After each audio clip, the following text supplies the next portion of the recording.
first time. Now, if the second and third time, it goes too quickly, and then, nah. Nah, come on, bitch. Okay, hold on. Let me figure this out. All right, so you're trying to figure some things out. YouTube, hello, YouTube. Oh, I didn't check my settings. Guys, oh, wait, I could check it myself. If you want to go over to YouTube, the link's in the bio. Hold on. Okay. Let's see. For Mississippi avocado chips. Oh, we like some avocado chips. Talking about avocado. Jeez. I took myself out to lunch today. Damn, girl was hungry. I saw Chipotle. I'm like, oh, shit. Let's rock that. So I went by there. And, geez, I got a barbacoa freaking burrito bowl. Usually I eat half of that. That's like 2 meals for me. No. This girl over here scarfed it down. The whole damn thing. Outside of Chipotle, I sat in the nice 75-degree weather under a little umbrella, and it was amazing. And I really enjoyed every single bite of it. And then I got a Kai berry iced tea, which I don't usually get, like iced teas and stuff, because I don't drink that shit. Usually drink water. Is it live, guys? Oh, yes, it's live. I see you. Okay. So anyway, I was just shooting the shit. So maybe you like a Kai berry. I think that's how you say it. Who knows? Or maybe you like Chipotle. Or you like your guac and chips. Maybe somebody's asking you out for margaritas and guac and chips. All right, to start off. Oh, okay. I see it over here. So how are we doing? How are we feeling? Where are we coming in from? Throw up your city, state, zodiac sign. What's going on? Yeah, I ate good today, but that's basically the only thing I ate all day. And then I had fresh figs that my neighbor, she gave me like, I don't even know. There's at least maybe 30 fresh figs she gave me. So I've been popping figs. A lot of fiber. I love them so much. Fresh figs are the way to go. It's a nice snack. All right.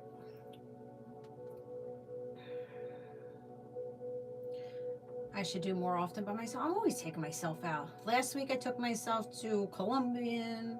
I'm always salsa dance. I take myself everywhere. Everywhere. I have no problem doing that. I enjoy my time. But salsa dancing, I get a little depressed when I go. Because it's just like, it's nice to dance with like the guys that I know there. But like, when you don't have an attraction to someone, you really can't move the way that you want to move, have that closeness. So I kind of leave every time, like, I have a great time, don't get me wrong, but I kind of leave like, oh, this would have been better if I liked somebody here to dance with. And I just bought dance shoes. I bought 2 pairs of dance shoes. They don't fit. So I got to send them back and go in person. Oh, shoot. I put it back in the deck. The 9 of Wands was in reverse. All right. Throw up your city, state, zodiac sign. Let me know where you're coming in from. It helps me a lot if you talk in the chat. It throws me back into the algorithm. All right. I'm here for free to give you a message to get you feel good. So I'm pulling the energy that you're giving me. I'm giving it back to you. So to start off, cleanse the energy. I got to set it up here before we go further. We got Aries, Miami, Cap, Las Vegas. What's up, Amber?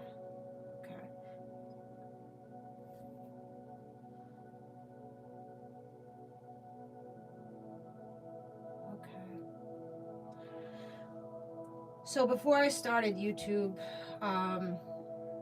we were on TikTok and we were listening to music, and I wanted to change the music, and I was like, oh, let's shuffle the music out of my like Spanish playlist, which there's maybe like 10 songs that are English on there, but I like, that's the same type of vibe.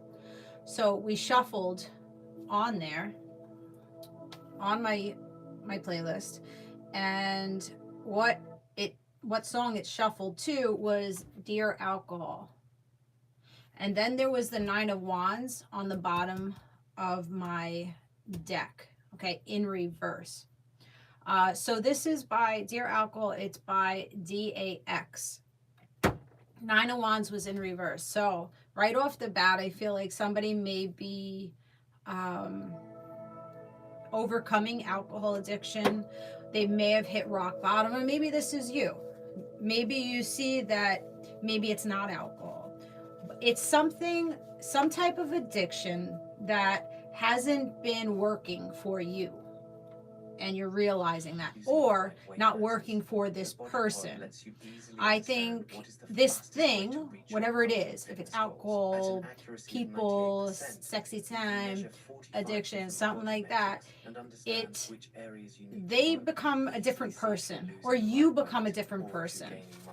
You become very manipulative, or this person becomes very manipulative. Somebody suppresses with addictions, and they also are a hoarder. They keep a lot of shit, or hold on to a lot of shit. All right, so lose the right kind of weight. So, okay. All right. So you're dropping some dead weight. This has been a dead weight to you or your person. Some of you feel like maybe you've been microchipped, okay? All right, so microchipped. Some of you guys feel like you're being watched and listened to, that somebody put like a little spy cam on you, or a little microphone. Like, how the fuck did you know that? All right, the collective knows it because the collective is intuitive. I have a lot of psychics, readers, spiritualists, on the page. So you know what you know. We know what we know because we get downloads. We don't need to set up cameras and mics and do all this shit, hoopla, okay? To understand when something is going down, when something just doesn't feel right, okay? There's this person here giving you a bouquet of flowers. I'm pulling on flowers. Somebody like wants to bring you flowers or give you your flowers. So this is the Knight of Cups here. Romantic energy. Mr. Romantic. Maybe Mrs. Romantic. I don't know, but I was pulling on a romantic energy. There's a song there's 2 songs. Actually 3. I was doing a massive channeling music session between the last 2 days. So there's this song from Beele, Beele. I have no idea how to say Anhela me. Let me just do this. No, I don't want to hear it. Here, you could screenshot it. Okay, zoom into it. Do what you got to do with it. That's one. And then the other one, did not, Una vez el mes. That's the other one. So this is, no, we're not going to play it. It's really, really sweet, romantic energy, romantic songs. I was pulling this, yesterday or the day before? Someone is afraid to fall in love. They're a victim of love. Like they crashed and burned in love.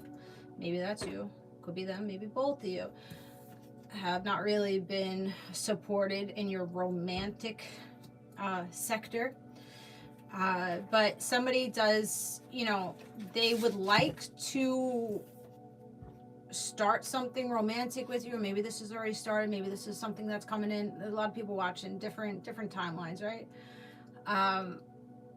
I feel if you've already started with this person, they feel a little pitter patter in the heart space, but I think there's fear behind that because they've been shattered in the past. So this is the type of person that was a lover boy or a lover girl that came into player energy because of their heartbreak, because they couldn't bear to open their heart to someone else again. So I think that it's very, very hard for this person to express their feelings or show that romantic side, because if they show romance, then that's showing vulnerability. That's kind of giving you the upper hand. So this person may have some control issues. So with those 2 songs, the one song, actually that's the wrong one. There's another song called, I think it's called Rough, R-U-F-F, from Capo, that basically, that's the one that was saying that I'm a victim of love, but like wanting to open up because someone is starting to feel that energy between the two of you. All right. The other song is that they're wanting to see you more than once a month. They're wanting more time with you. So maybe you don't see this person very regularly. Maybe they don't live in the same state or even the same country, or, you know, work comes involved, family comes involved, and you really don't see them. You only see them once a month. Somebody's like, I want to see you more than once a month. There's also another song called Cappuccino. So somebody may like Cappuccino. That one's also a Spanish song. It's from DFZM. I just found that artist today. So this one was basically saying, I want to bring you out for cappuccino. Let's have sexy time in every single city. I want to travel the world. Can you just let go of the past? Can you let go of what was and start looking forward? So that was a really cute song. So again, that's where it goes back to, somebody is not letting go of an old way or old heartbreak. They're taking their heartbreak into the new connections. But I feel like you or this person is going to be helping you out of that energy, because someone sees like you can provide for them, or they can provide for you in some different ways. And I feel it's emotionally, because the Knight of Cups is out here. Like, I want to show you that I can make you nice and wet, and we could go fast for hours, and I could show you my stamina, that, I have the strength to give you what you need. So I feel like somebody's opening up here. Opening up. Emotionally. Letting their heart open up. I'm in love with you. Oh, look at that. Split the deck. I'm in love with you. Okay, there you go. There you go. Right there. I don't need the fucking cards. I know what I feel. And that's maybe what you're telling this person. Like, I know what I feel. Or maybe you're telling people. Maybe there's people in the background like, you don't, like, you love this person. What do you mean you love this person? How do you love this person? And you're just like, I know what I know. I know what I feel. And somebody has love energy for you. I think in the past that somebody here dealt with a narcissist, a narc, that probably crushed them. You could be 43, 34, 33, April 3rd, March 4th, birthday. So dealing with the narc, they could give us brain damage. The highs and lows and the twists and turns that they can do with the mind. When you don't know yourself and you have insecurities, a narcissist can destroy you. You have to rebuild. So whether it's you or them, see how I said they were non-committal because they went into a player energy because they didn't want to open their heart? Yep, blessed and highly favored. So this person is starting to see that they're a blessed individual and they deserve more than just a lick it, hit it, leave it type of energies, or, cheating, or that alcoholism, or whatever they're addicted to. I think somebody is coming back to self, or coming to self for the first time in their life. So they're saying, I love me so much that I need a blessed individual. I need a highly favored individual in my life because I deserve that. So somebody's seeing that they deserve a person like you. Let's work out. Okay, you could be into exercise. Maybe meeting this person at the gym.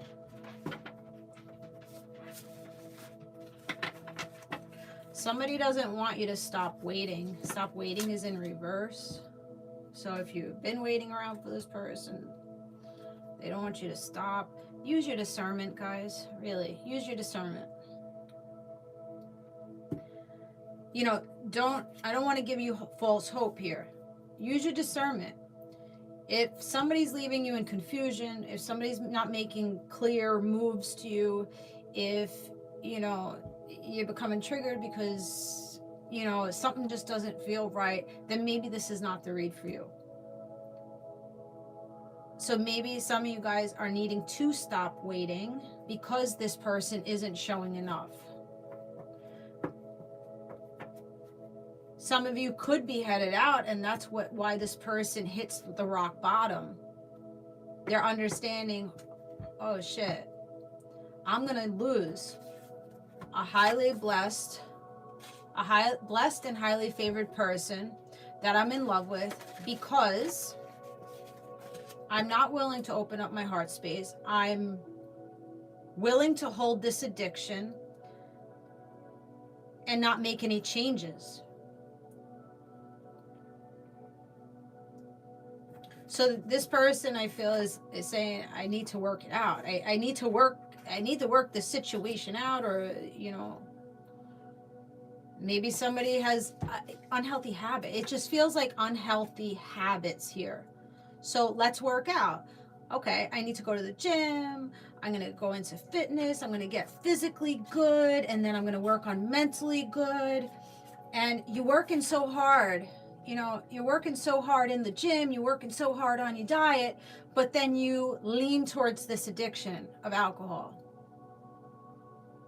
It defeats the purpose. You're leaning towards the shadows of yourself.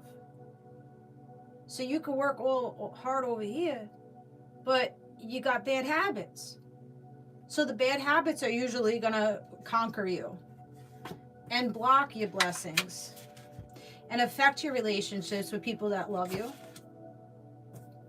because you show up as a manipulator. When you drink, you show up as a master manipulator. You do shit that you wouldn't normally do, maybe when you were you know, not drunk, or, you know, whatever it is. I'm just using alcohol because it came up in the soul. It doesn't have to be that. All right. I didn't give you my spiel. You know that tarot is for entertainment purposes, but also to give you some clarity to your situation. Only take what resonates. Leave the rest. Don't make it fit if it doesn't fit. Know that roles can be reversed. If I say it's you, it could be a person. And I do talk a little naughty. If you want to book with me, rootsandrewards.com to request. Yeah, somebody's in their sabotage, and they're understanding what they have to make changes. They're up in the fucking head in a lot of mental conflict. Rock bottom. There's the Nine of Wands that I said that I saw in the beginning. It's the rock bottom. Being an impulsive person, going out and needing to party and needing to escape the issues, needing to suppress with substances or people or places or working too much, whatever the fuck it is, leaves somebody feeling rejected, leaves somebody feeling bad. You know, they don't want to do this thing, but then they do this thing, and then they're just like, they're hard on themselves, everybody around them. There could be 10 people around you that are hard on you because you're just not getting it. Or they're just not getting it. So if you want to book on my website, and then I take Venmo, Jessieray21, and Cashapp is money signs, Roots and Rewards. And make sure you're following on all outlets. Instagram is Roots and Rewards. YouTube is in the link in the bio, which we're live over there if you want to see the office. And Jessie Ray on Facebook. I also have another YouTube channel. It's called Visionary Movements. I teach you visual moving meditation, which is QiGong, part of Chinese medicine. It's Eastern medicine. And yeah, check it out. Visionary Movements. Follow.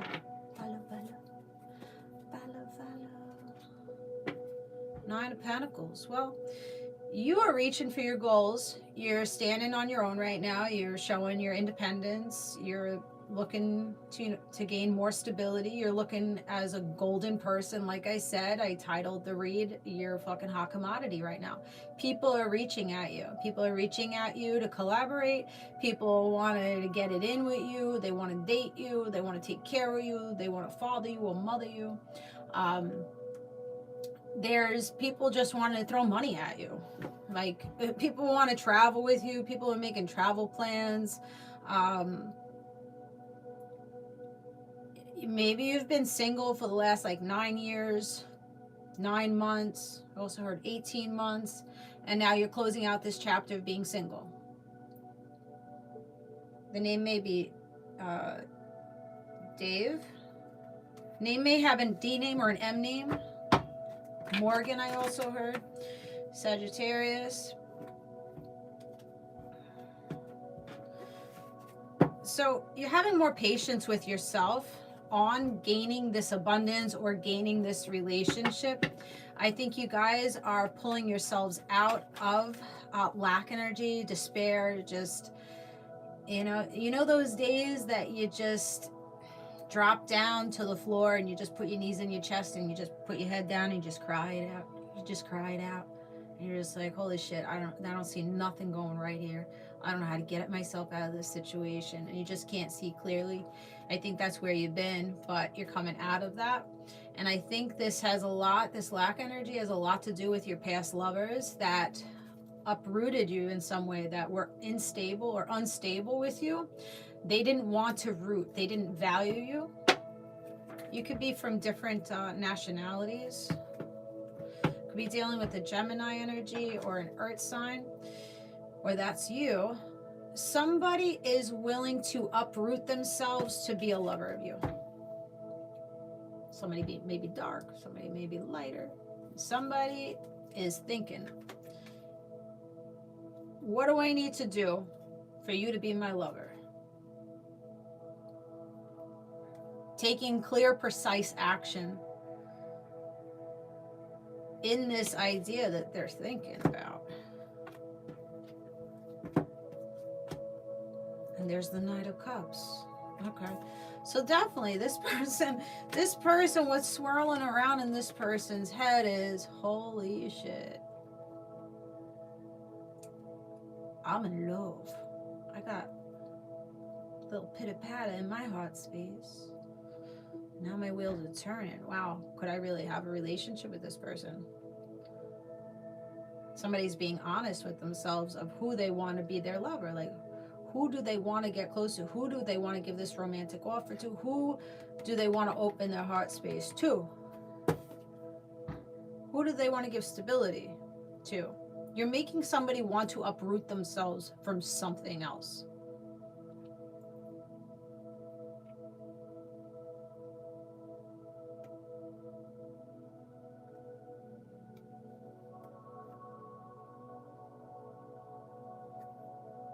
It feels good to me.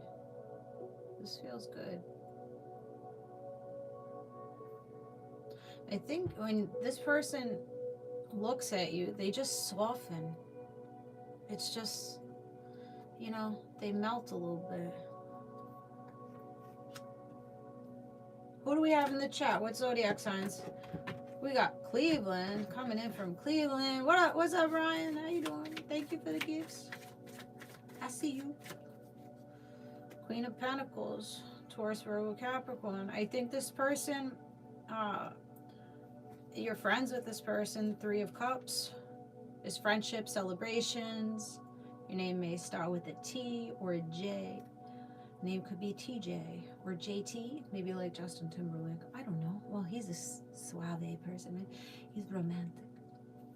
So is Justin Bieber. Justin Bieber is just a big fucking mushball.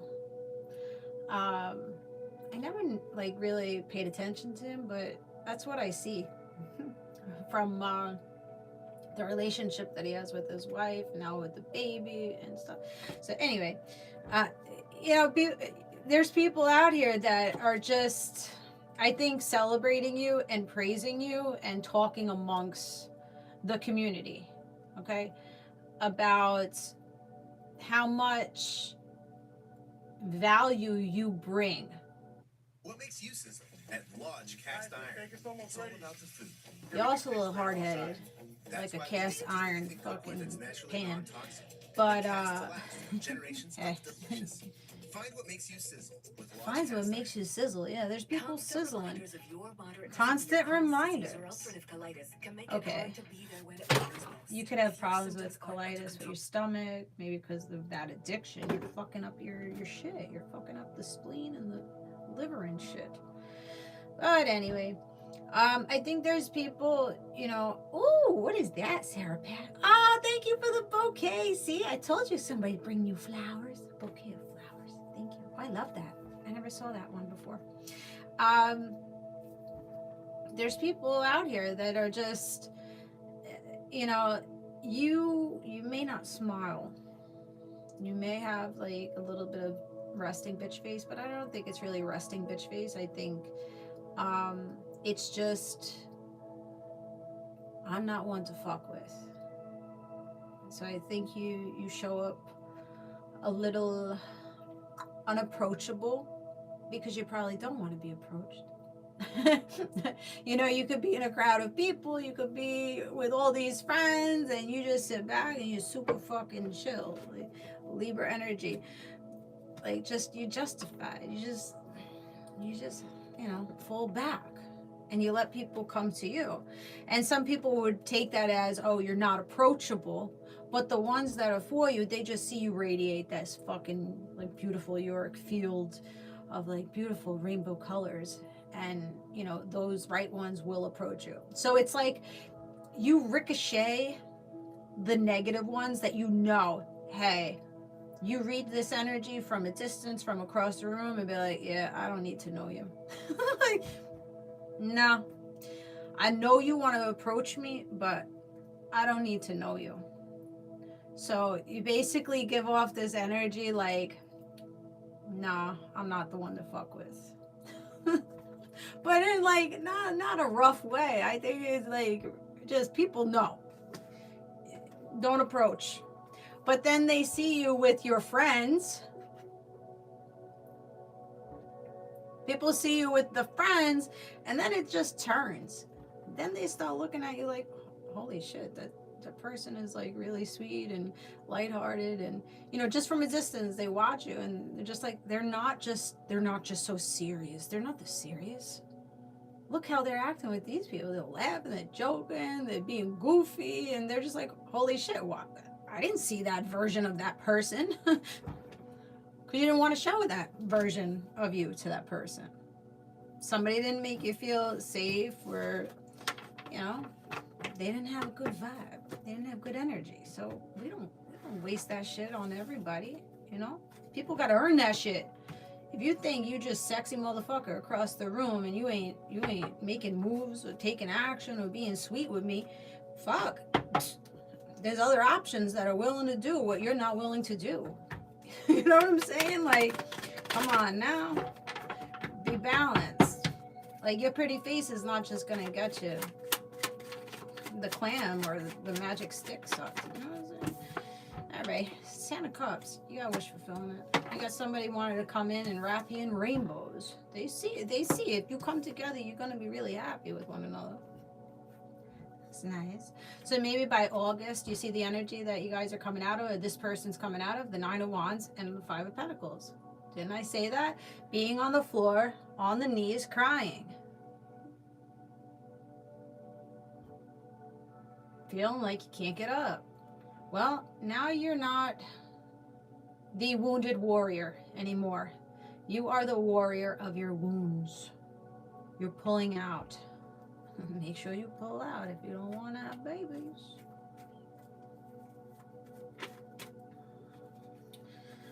No nip slips. No slip ups. Good shit. It happens that quickly. Yeah, thief. All right.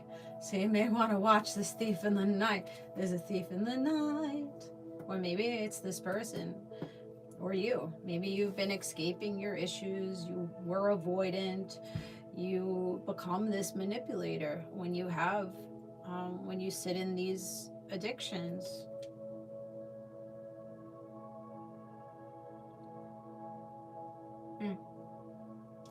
I think there's somebody out here trying to ruffle your feathers. They don't like that you're getting your 10 of Cups. They don't want to see you happy. They want to pluck your happiness away. Fuck them. You know what happens to those that want to pluck our happiness away? Their happiness gets plucked away. That's what happens. The karma happens.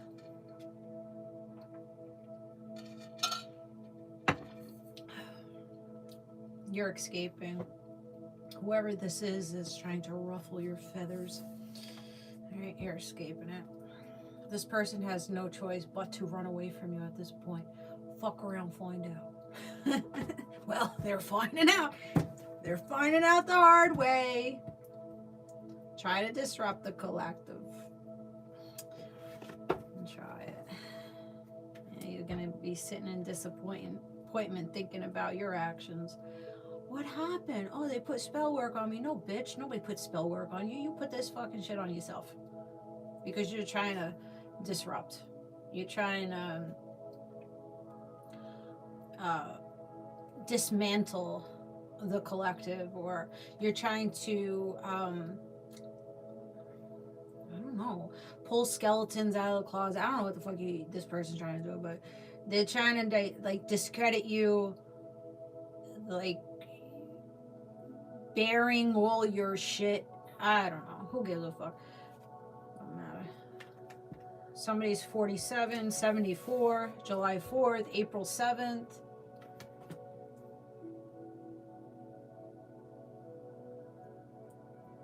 $13.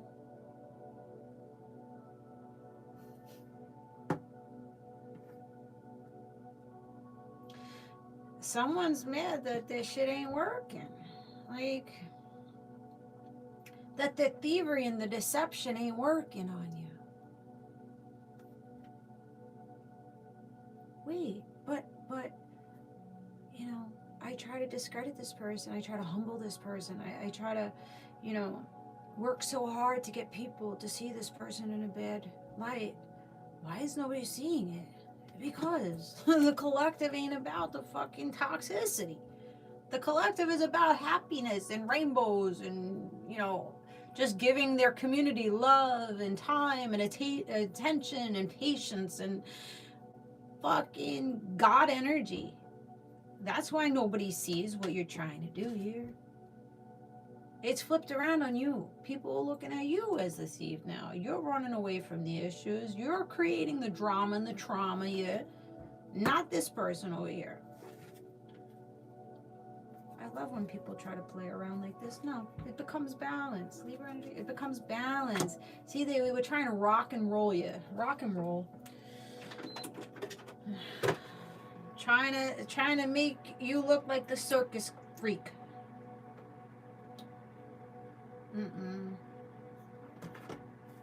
You may have misstepped, but shit.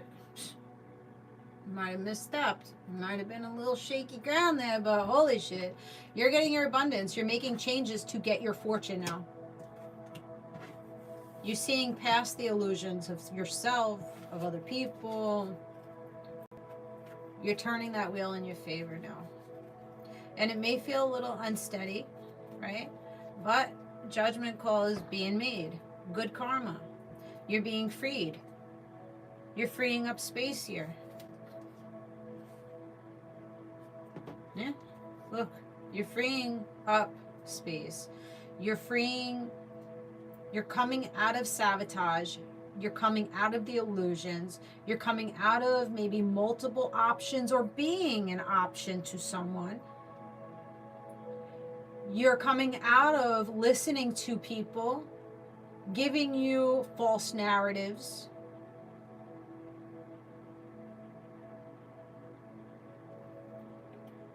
This is being lifted away from you. Somebody was manipulating you. Somebody was a puppet master, puppeteering.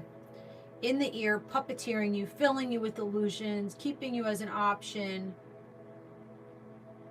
Now they're biting their fucking nails because now they're delusional. They're in Delulu land.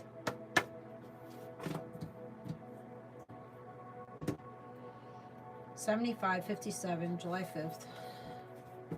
May 7th. Disappointment. So somebody said a disappointment. All right, let's switch one. Let me go. This one. You made your bed, now lay in it. That's basically what that is. You know, stop and go, connection. Somebody wanted to stop your progress, stop your success.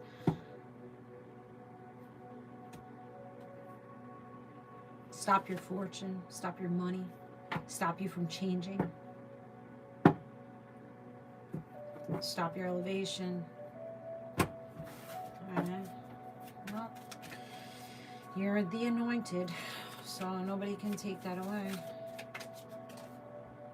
Photographs, so somebody's looking at your pictures.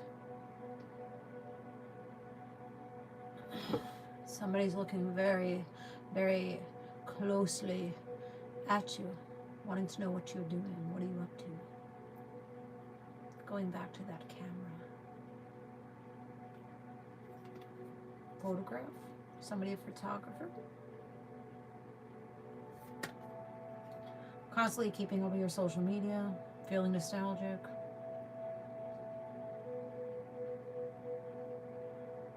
Seeing you move on. Cassette, you're done with the fucking repeated patterns. The replaying events, the overthinking, the outdated thinking, the conditioning. Ruminating over and over and over again. No, you don't want it. You don't want to do it anymore. There's twin flame that comes in here. Twin flame just meaning that this person is balanced in their energy. They're balanced within the yin and yang, the masculine, feminine part of themselves. They have dealt with their shadows. They know their light side. And they have a nice, they sway real nice between the two. It's not always good, you know. We're not always good. As much as we want to be good, there is always, I see a shadow here. There's always that little shadow that creeps out that makes us, you know, act out. They say 90% of the time you're a good person, but then somebody cuts you off and you're like, go fuck yourself. You know, that shadow just peeks out. So that's okay. That's normal. That's life. You know, we can't be perfect. We can't be perfection. There is no perfection. But you do your best in, you know, creating balance, harmony. You're closing things out. Number 42 or 24 is out. 54 or 45. There's endings that you're making here. You're putting the nail in the coffin, and then there's beginnings happening. Somebody's feeling liberated. Somebody knows that there has to be change. Somebody's transitioning into a higher timeline. And then there's Cupid's arrow. Sagittarius energy. Have faith. Love is coming. Surprise invitation or meeting. Releasing hesitation. Going back to the beginning of the read, I feel like somebody was hesitating on throwing Cupid's arrow at you because they had to create some endings. But you guys balance each other very well. You complement each other. Cup of coffee, cappuccino. What did we connect with earlier? Let me take you out for cappuccino. Let's travel the world and have sexy time in all the cities around the world.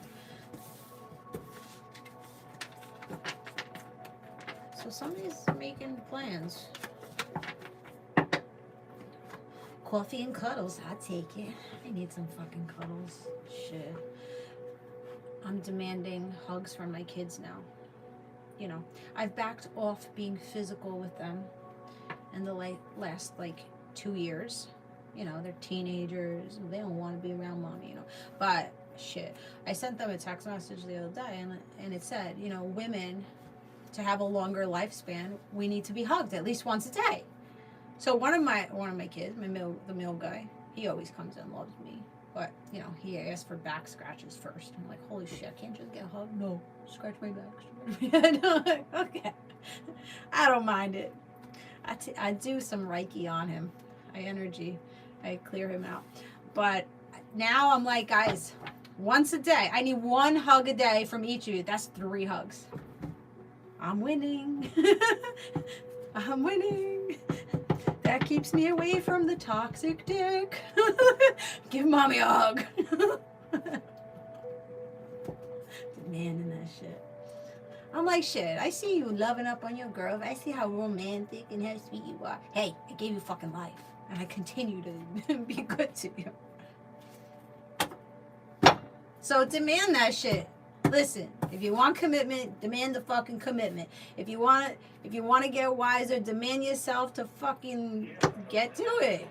You know? Get more connected into source. Have faith. Meditate. Do something. Gatorade Zero. Maybe you're dehydrated. You gotta add some electrolytes into your system. Oh, somebody's sweating for you. Somebody's cycling. They're getting that booty right.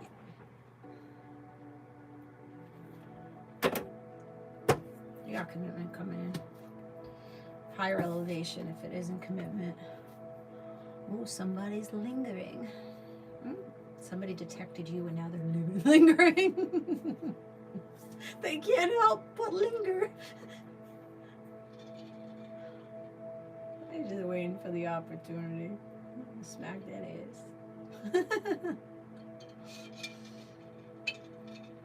Alright, we're going to find out a little bit more about this person. What's up, Curious? What's up, Devin? Thanks for the follow.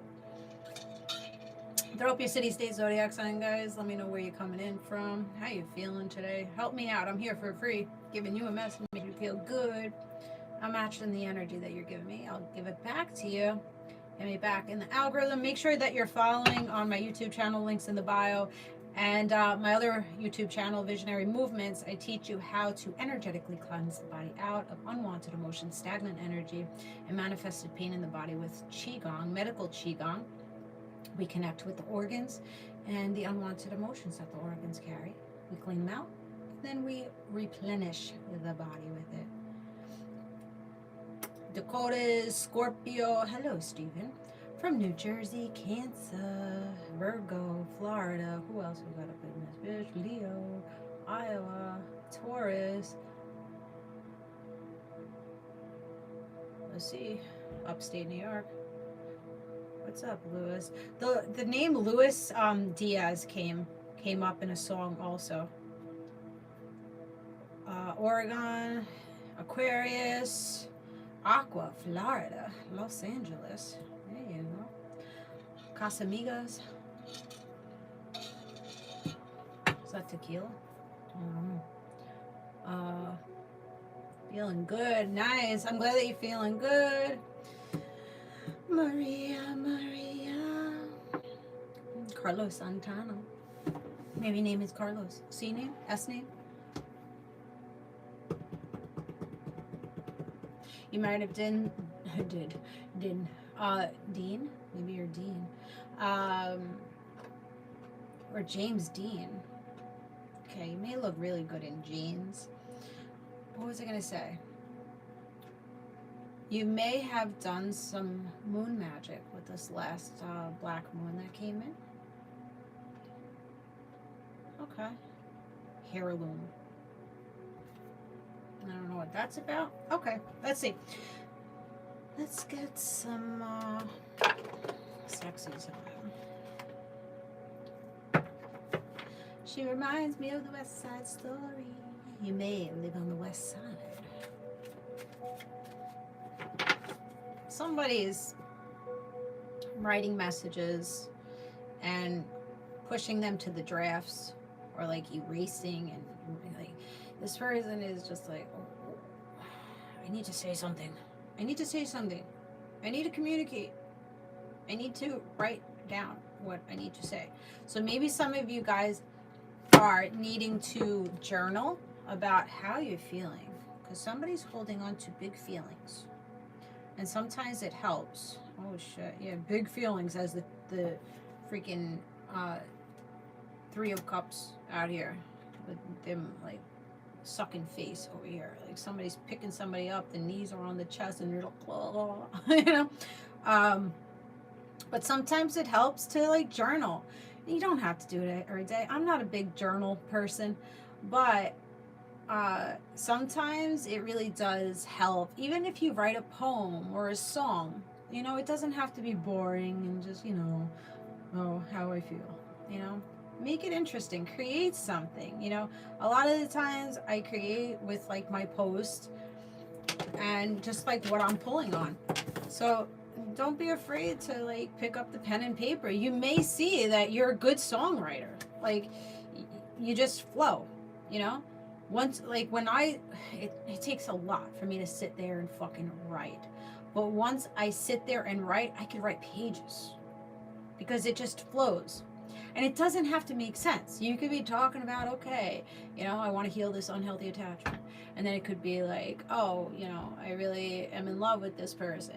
And then it can go to, oh, you know, my goals and aspirations. And there's no wrong or right way to do it. Doesn't matter. The same thing like with drawing. Maybe you just wanted to pick up a pen and paper. Like sometimes I do that too. I used to love to like pencil draw and shadow things. And sometimes, you know, you just start with swirls or eights and then make things out of it. Allow your creative juices to flow. So, excuse me, you may be needing to do some sacral chakra work.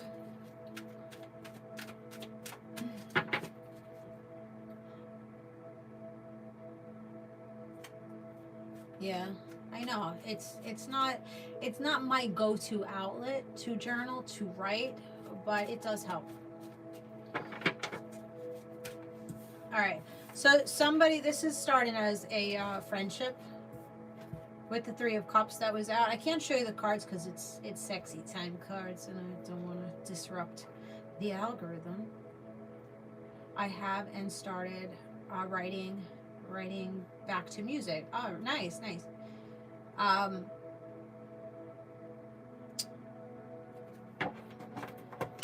see something. I can't see, guys. Hold on.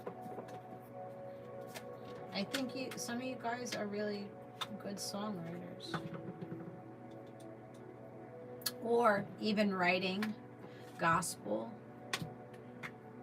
or prophetic, no, how do you say it? Prophetic writings. So godly writings, worship, anything like that. Like that song at the beginning that we channeled, that I shuffled, that Dear Alcohol. He wrote a letter to himself about his alcohol addiction and about how and why he was addicted. And he's like, in the song, the one verse stuck out to me a lot. It hit home with me. Basically, he said, you know, I'm out here and I'm doing so much I'm loving all these people. I'm putting all my effort. I'm taking care of all these people, but who's there taking care of me? So not feeling supported or loved on or seen. So maybe once you start writing, you'll see your patterns and what you're needing to fix. The Hermit. So there's somebody here that is in introspection. They're sitting by themselves. This person is worried that you're going to be going to somebody else, that you're laying up with somebody else. Okay? So somebody is trying to figure out things before you're taken. They know that you're going to be taken off the market sooner than later. And they don't want that to happen. That's why they're sitting with themselves, calling on their ancestors, you know, sitting their ass down and starting to pray. Maybe you need to get to prayer.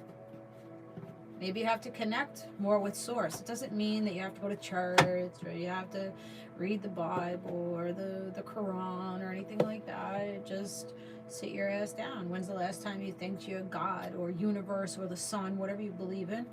When's the last time you thanked Thank the universe for what you have. When was the last time you showed gratitude?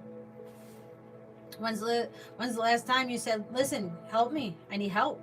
When's the last time you asked your ancestors, please help me, please guide me out of this situation, please guide me out of my head? What the fuck do I have to do to get out of my headspace? How do I get untrapped? And you'll get your answers. You'll get direction. The Hierophant's out here again. It's in reverse. So some of you guys are needing to get out of a relationship. You're fucking with two people. Or this person's fucking with two people. There's two people in this guy's package. The Hierophant's in reverse. So somebody was a non-committal energy or is a non-committal energy. And they're changing their non-committal ways into the Hierophant, into committal.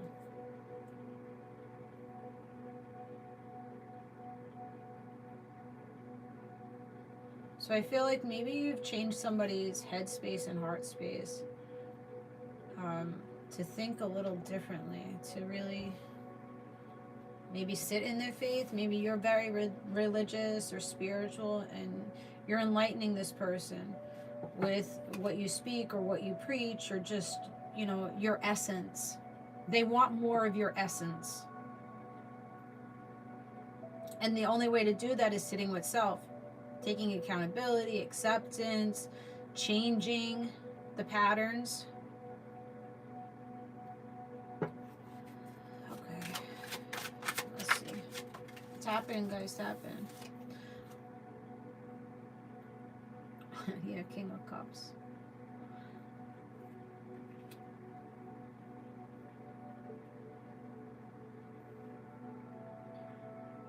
This person they cherish you, or they will if they haven't shown you this yet. They want you to relax a little bit. They want you to feel safe in their energy.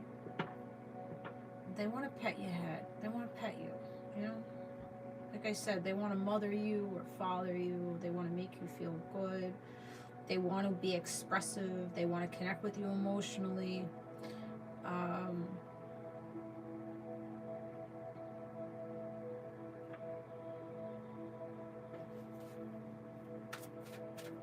They want to feed your belly well. I think this person, that's their love language. Let me feed you. Let me plump that ass. Yeah. Leo energy. Strength card. So you're taming the beast in this person. You're the temperance, and this guy is like the hog. The hog. Hogs are fucking dangerous. Shit. They got those teeth. Maybe somebody got big canine teeth. Ooh la la. Maybe somebody likes your teeth. Or they want to get their teeth into you. But you tame them. You may wear jewelry around. Oh, that's pretty cute. Jewelry around your bicep. Or you may have like some kind of swirl. Always believed that sport has the power to change Oh lives. shit. They want to get behind you. Community happens here. Sport. They can't wait to start a relationship with you and get behind you, sit on their lap. Like I channeled that earlier with one of my TikToks. I heard, come sit on mama's lap. And let me give you a pep talk. So somebody's like, come sit here and let me tell you what a good job you're doing. Somebody got a little bit of a praise kink. And tell me how good I am. You know, tell me how good I ride it. Yeah, they're lit the fuck up. They can't wait to get their hands on your fucking hips and just. She can sit. Come plop that ass. Yeah. Okay. I see like this person likes to get behind you. Like, so normally I would say that this would be a red flag if somebody is constantly like flipping you in reverse and wanted to bang you from behind. But there's love with this person. So that's not how this is, but they like to approach from behind. One thing, because you got a lot of junk in the trunk, and they just feel the peach on the hips and pelvis, like all of it. Maybe not even all of it. Maybe your shit goes outside the hips. but then they also like your upper carriage, so it's like the best of all worlds. But they also like you to be in a vulnerable state, because going back to what I said, you have a cast iron way about you. You have a stubborn fucking way about you, maybe a demanding, controlling way about you. And that's like, you can't do that shit. You have no control when somebody's behind you. So they want to get you in that position where you don't need no control. No, I'm in the driver's seat here. Let me do you the way I want to do you. So you're gonna have you might have a little bit of a battle with this person. Like, push and pull. Which way are we gonna do it? No, I'm gonna do it this way. No, we're gonna do it this way. No. This person will take charge. They're gonna take charge. They are going to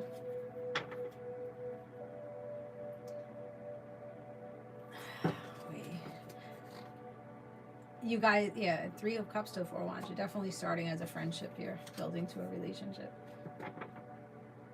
You have your thigh high on, thigh high stockings. Or, we're getting into that thigh high boot season. Oh shit! They want you to just wear those. Plop that ass over here with those thigh high boots. What was I gonna say? Oh yeah. All right. So even though this person is gonna be like flipping you around to have that control, they're bowing to your knee. They're gonna fucking suck on your toes and shit. Like, they're just like, yeah, put your feet in my face and let me massage your feet, and let me squeeze it a little bit. They're gonna take a little nibbles, a little pinch and a little nibbles. Top of the magic stick, top of the, Somebody like a little pain with their pleasure. You like that shit. You like that little pinch. I see it. Little love bites. Okay, I see you. I see you. Alright. Oh boy. I am on driver's side. It's manual, not automatic.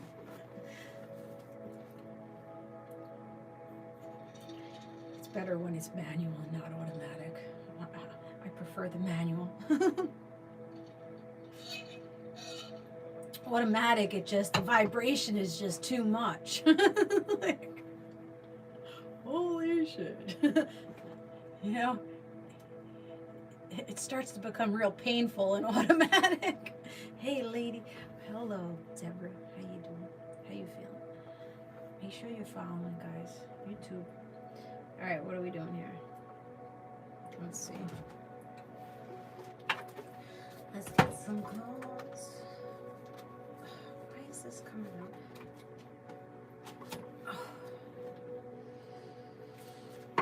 Alright, let's see. What did I say? Somebody tried to curse you? Somebody was doing their fucking voodoo hoodoo shit? Yeah, not working. Not working. Curses in reverse. 14. Somebody wanted you to shut the fuck up. Yeah, that's not happening. Good luck with that. Good luck with that. You have no control over what is going on. Why are we all of a sudden popping out?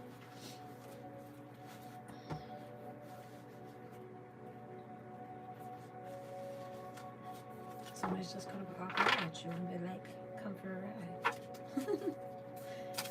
It's not just luck, it's skill and it's art. Yeah, that's true. A playful charm that conquers the heart. The Rainmaker. So the rain, your spirit team rained on this person's parade, rained on their curses to shun you and hush you and make you shut the fuck up. I think what happened here by these people trying to shut you up and shun you, you're like, oh yeah? Alright. Alright. You want to treat me that way? You want to mishandle me? You want to disrespect me? You want to tarnish my name? Watch. Your mouth was not giving a fuck. You protected them. You protected them until you saw, no, you're the fucking enemy. You're trying to curse me in the background. I'm not going to shed no more tears for your ass. 42-24. Rainmaker. So, you're being cleansed. This is going to be cleansed away. Whatever this demonic thing is that's trying to shut you the fuck up. Upper world. There you go. You're going to the upper world. Opening your mouth. Opening up the throat chakra, communicating. Opening up the third eye. Seeing very clearly that you need to elevate. You need to uproot. You need to go somewhere else. You're the seer. Now you see things for what they are. The medicine wheel, the wheel of fortune. You're getting the right dosage. If you've been on and off of medications, you're getting your dosage. It's going to improve. Something is going to improve with your health there. 35. 53. Let's see.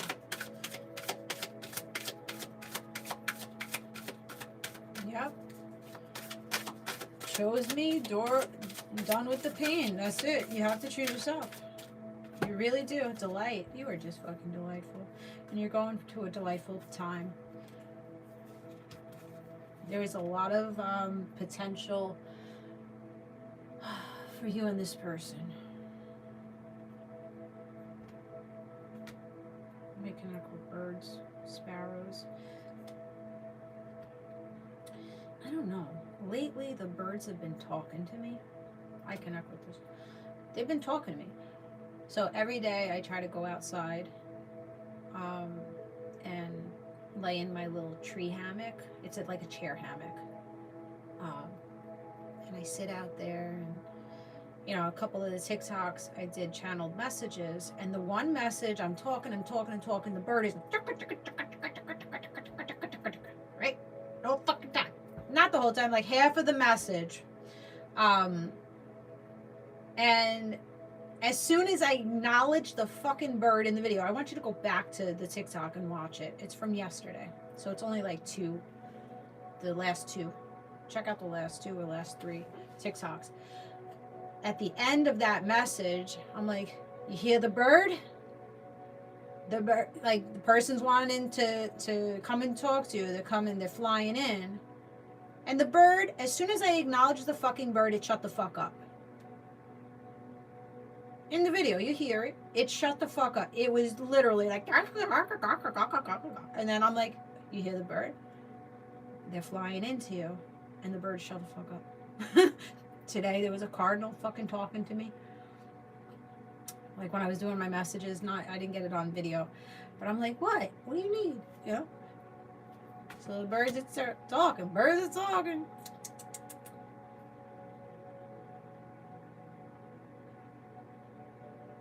I think the birds are singing. Some are talking. But the other birds, they're singing in delight about how much potential they see in you. They're like, doo-doo-doo-doo. Have you heard about this beauty? Like Snow White. Have you heard about this beautiful, delicate, delightful being? This person has so much potential. Somebody's seeing so much potential in you. They're wanting to collaborate with you. They're wanting to come towards you because there's so much. They see so much fucking potential in you. They're like, yep, that's a person I need to work here. That's a person I need to make friends with. That's a person I need to romance. That person needs to be in my life. However it is, they need to be in my life. Hi, what the fuck? I like your name. I woke up to a sparrow in my bathroom this morning chirping. It came down the chimney. There you go, Peppa. There you go. Thank you, Comp. See? Told you. The sparrows. There's been so many of them. Like, I used to connect with a lot of sparrows when I was younger. I raised a lot of them because they would, the mommy would make the nest in my air conditioner in the window and then leave them. So, yeah, sparrows are cute. Relaxation, yeah. Oh, the hammock. Oh, look at that. These are connected with me. The hammock. So maybe you're just needing to go and get yourself on a hammock and just let the body sway. You know, maybe just go to the park, go on a swing. Like I said earlier, you know, I wore pigtails today. Not pigtails, but maybe you're a pig. maybe you're a cop. I don't fucking know. No, I wore them down here, and then I frizzed them up, and I made them big and poofy down here. And I haven't worn my hair like that in a long time. And I was just like, I'm connecting with my inner child today, like my younger self. Like, who says that I'm too old to wear fucking ponytails or pigtails or whatever? I'm like, I like it. Yeah, my hair's a mess already. Let me just slick it down here and make it big poof balls. So I did, and I felt good. So maybe you're needing to connect with your inner child. Go on a fucking swing. Go to the playground by yourself. Go down the fucking slide. I did that not too long ago either. I don't give a shit. Like, who says that it's wrong? It's not wrong. It's not wrong. For you to want to play, we're still children inside these bodies. A lot of people are still their 8-year-old selves. We see that with the unhealed, right? But we still have an inner child here that, you know, society conditioning says, oh, you're not allowed to do that. You're too old. You're too old to wear pigtails. You're too old to wear that crop top shirt. You're too old to do fun things. Fuck that. Who's to say that? These are all stories. These are all conditionings that you have to release. So you're taking a risk here. This is the other card that came out. So taking a risk, doing something that you don't normally do, doing something that you usually fear doing because of judgment or criticism of others, or because you're judging yourself. Well, I can't go to the playground by myself because how would people look at me? I'm an adult swinging on a swing. Get over yourself. Nobody gives a fuck. And if they do, who gives a fuck? If they care so much about what the fuck you're doing on that swing, they got an issue. They got an issue if they're hyperfixated on you going to a playground by yourself. Like, do you not have anything better to do with your day besides watch me and what the fuck I do, and then have something to say about what the fuck I do? Worry about yourself, bitch. Worry about yourself. Okay? Go over there. Tend to your younger self. It's okay. If you want to wear a fucking tutu and fucking walk around and dance, I'm about to do that shit. I don't care. At this point, I took a shower. Like today, I was in the shower. I took 2 showers in it. Yeah, I took 2 showers today. I guess I needed to cleanse my soul. But I was in the shower. Now I lost my thought. No, yeah, I was in my shower and I'm just like, you know, I've cared so much about how people view me and what people are saying in the background about me and what people are expecting from me. And I'm like, I'm done. I'm done. Because I'm done. I've done my best to live up to everybody's expectations and standards of me, and you know, I've given so much to people, and for the majority of people that I've done good for, that I've loved and cared for, they have fumbled me. They have betrayed me. They have backstabbed me. So why the fuck am I trying to show up a certain type of way that doesn't feel comfortable with me? No, I don't give a fuck if you think I'm weird. Like today, I bet I'm at the gym, right? After my class, I'm doing QiGong. With QiGong, you have animal elements, okay? So animal QiGong. So you connect the Wu people, they watch the animals, and they took on the movements of the animals, and they made it into a visual movement meditation, into a workout. So I'm on the gym floor. I'm trying to learn a new movement, which is called monkey QiGong. Now with Monkey at Qigong, it was the first time that I was looking it up and even trying it. So now I'm in a full gym of people. I'm on the turf and I'm doing this. Sitting down, and then the movement, you shift your leg out and then the opposite leg turns in, and then you have this weird, it's very strange. It's probably the strangest animal Qigong movements I've ever did. Okay, it's not the prettiest. Let me tell you, it's not the prettiest. But you start here, and then you move the leg out, and then the opposite leg kicks in, and then your hands are here, and then you nod your head from left to right and down. So now I'm trying to figure out, because I'm used to shifting the moon side to side where the palms are engaged. This one, it was like this, and then going this, and shifting the legs at very intricate fucking movements. So I'm there, I'm getting frustrated with myself. I'm watching this video and I'm just doing this. Now, and I catch somebody, I look over here, like I'm not giving a fuck. But then I look over there and this guy's like, looking at me. I don't know what the fuck he's thinking. I'm assuming you're thinking, like, what the fuck is this bitch doing? But I'm not really, I don't give a fuck.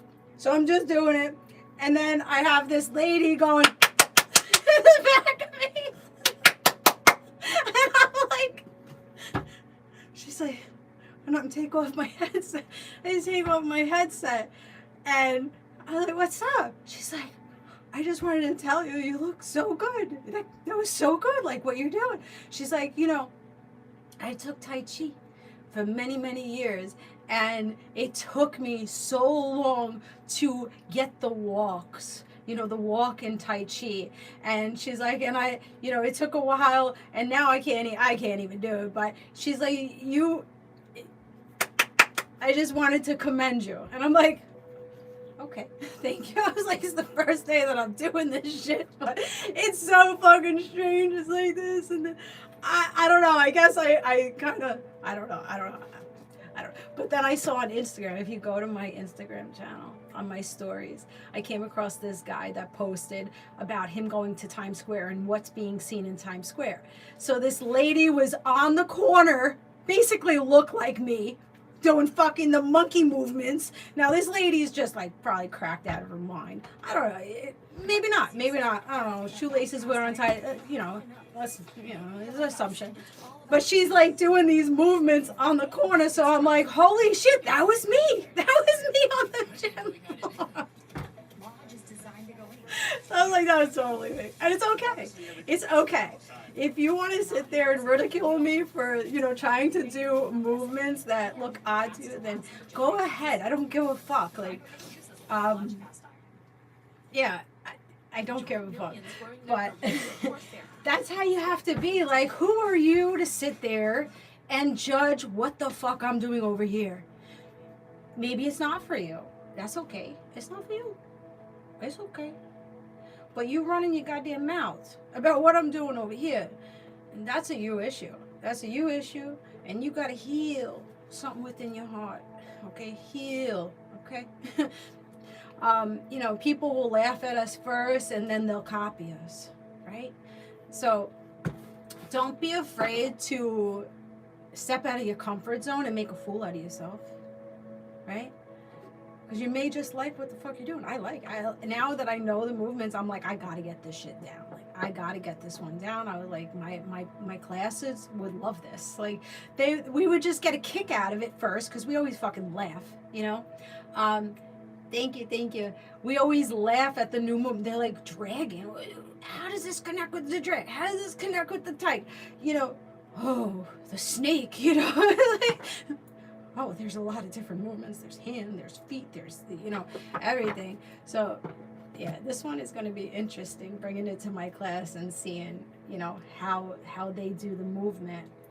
It's not difficult, but it's a lot of mind-body coordination and the direction of the body. Like, you really have to think. And then it's not just moving from here to here.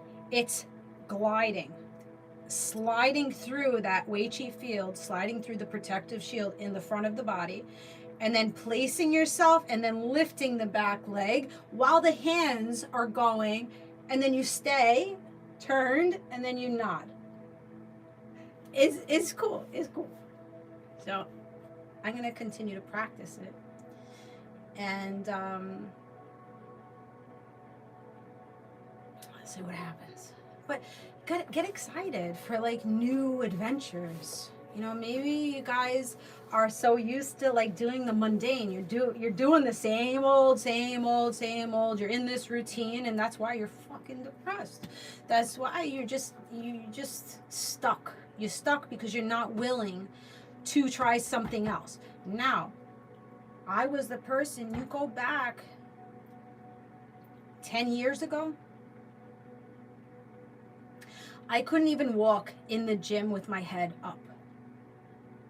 That's where I came from. I had severe social anxiety, fear of getting like cut, just randomly.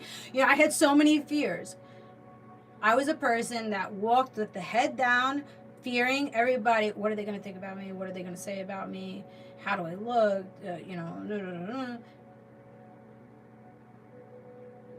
So with that being said, you can change the way that you perceive yourself and how others perceive you to be.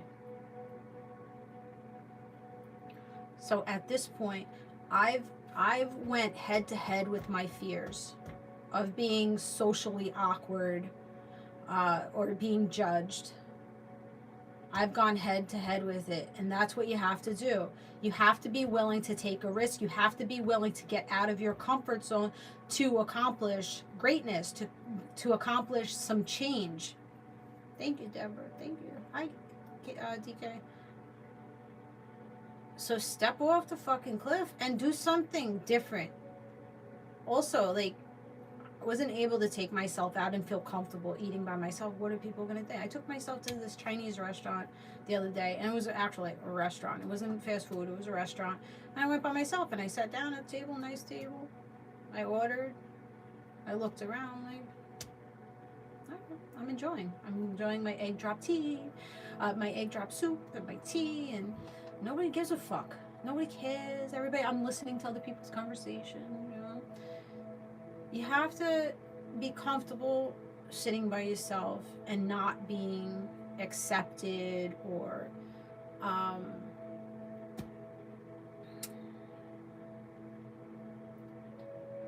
don't try to fit in. Don't try to play it small, right? I always used to play it small. I always used to not want to be seen, but I was always seen. Regardless. I was always seen, and I was always the one that was like this. I had the biggest boobs in 5th grade. I sprouted before everybody else. No, I didn't want to be seen. I didn't want them. I would tuck.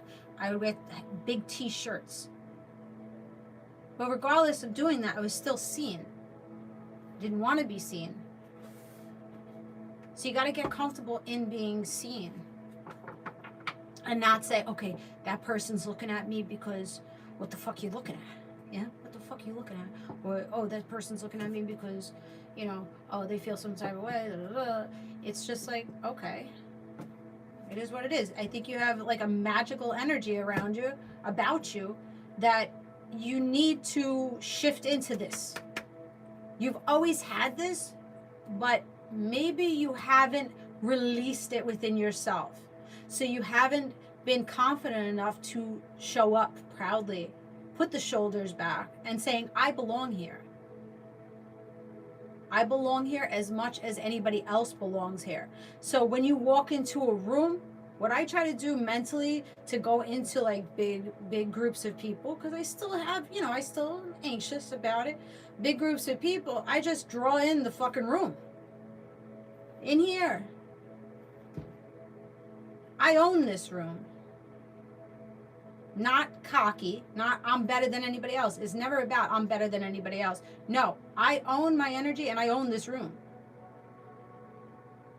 By having your shoulders back, your head up, and not giving a fuck what the fuck anybody is thinking or doing or anything else. It's just like, I am here. I'm claiming my space, I'm claiming who I am, and I'm a valuable being, so I'm going to show up here and create magic.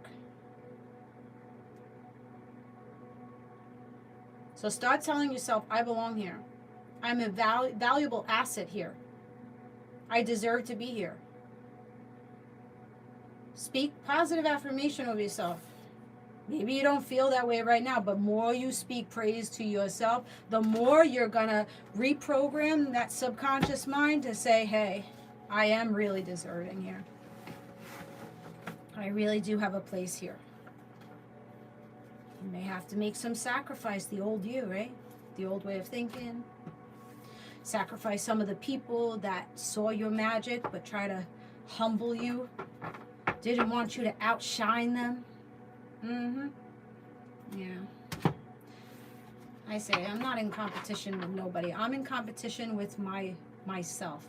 My older version. I'm in competition to put that old version to bed and become a better version. Because that better version it's going to become easier and easier to manifest what the fuck I want in my life. A peaceful, happy, abundant life. That's the only way you're going to get it.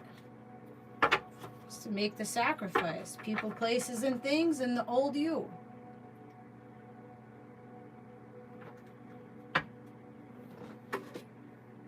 Don't be afraid to be you.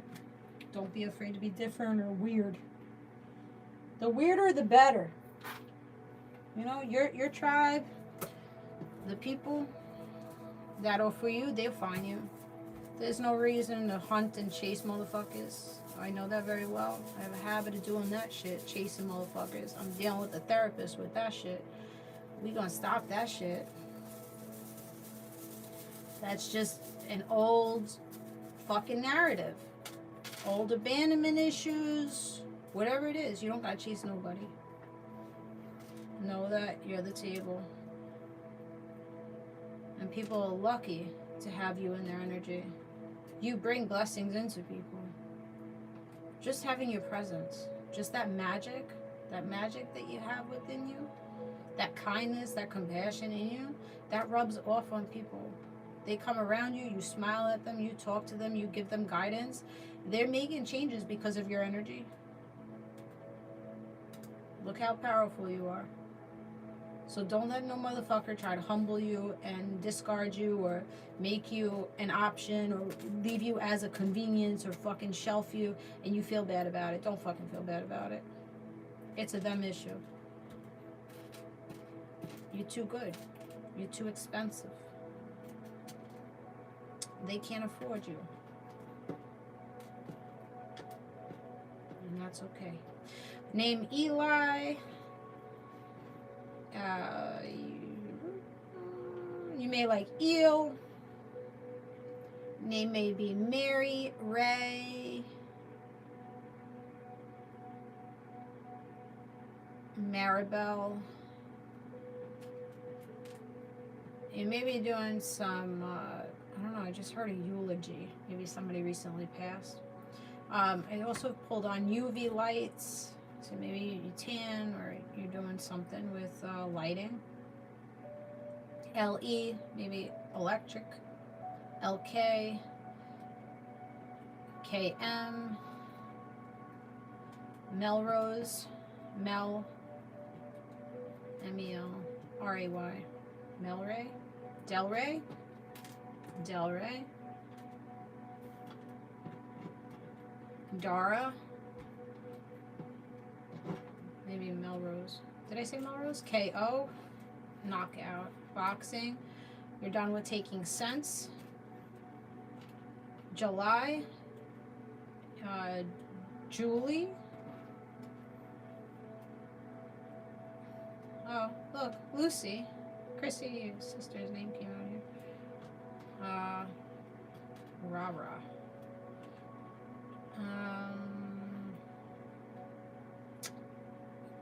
DR. You could be Dominican, or you may be needing to go to the doctor. Ava.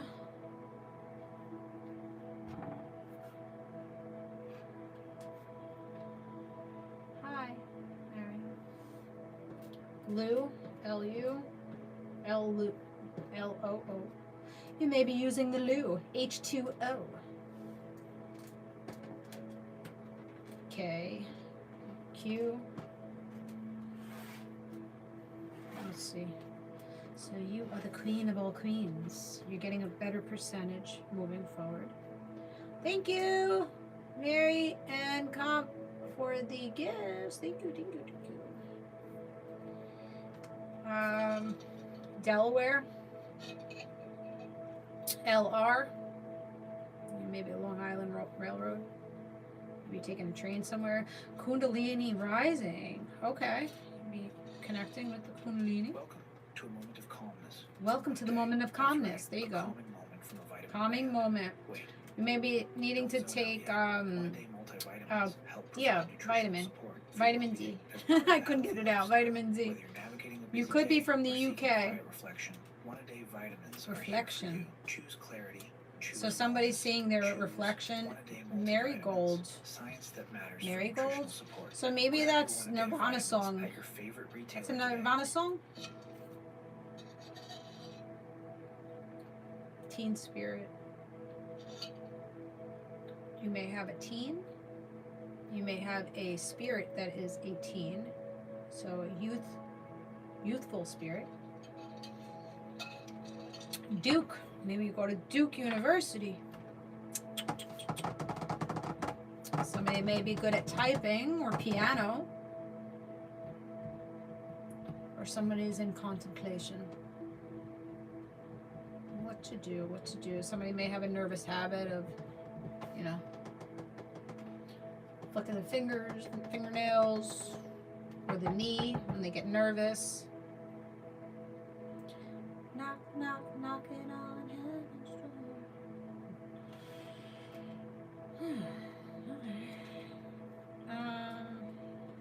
RA, you could have rheumatoid arthritis.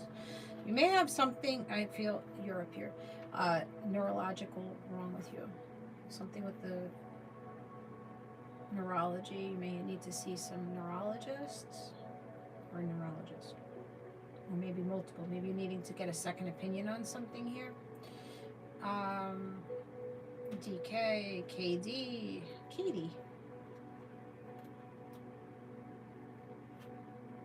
There's some hoes in this house. Ho. H-O. Oh, who? Who? Who? Who? Yeah. They're asking questions about you. Who? Who? Who you going to? Who you like? Who is that? Who is that? Who is that?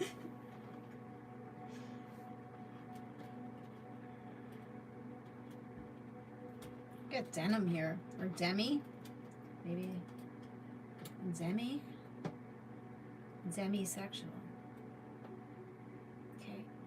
Demisexual is intellect or sapio. Sapio's, which one is? I always confuse the two. Sapiosexual is emotional connection. For me to fuck you, I need to be emotionally connected. And demisexual is mind fuck me in a really good way intellectually, and I'll give you the goods. So somebody's demisexual. You want a crow or an owl? That's the second person today that told me they wanted a fucking crow as a pet. What the fuck? That connects with the birds. The birds. Alright, maybe your best friend's a bird. That makes sense. Hooray. Hooray. Messengers, yeah. Democrat? You could be a Democrat.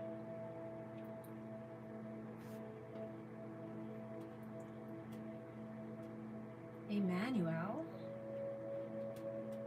Emma. Amber. Hello, Amber.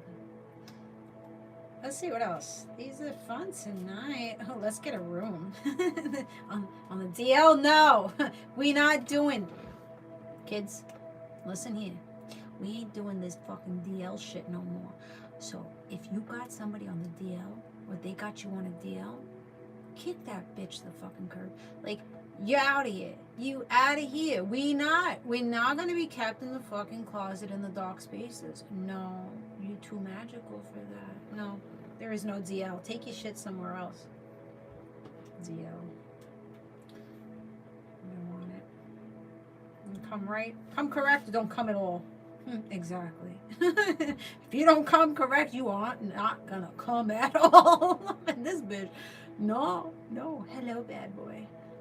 Always yelling at me. Can I have to say it louder in the back?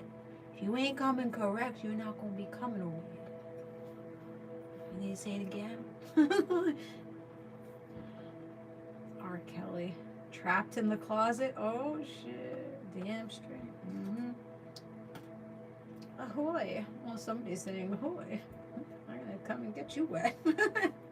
Oh, I'm going to come in straight. Aye, aye, Captain. Ahoy. What the fuck is this energy? You a sailor? You in the Navy? You're in the Marines? What's going on? What's going on? No one is coming. Not you, not me. If you keeping this prime real estate on the DL, that's a you problem. Like, if you don't want to fucking take this all around town and show this shit off, then I don't know what to tell you. Bro. I don't know what to tell you. Somebody is getting laid here, so somebody must be doing something right.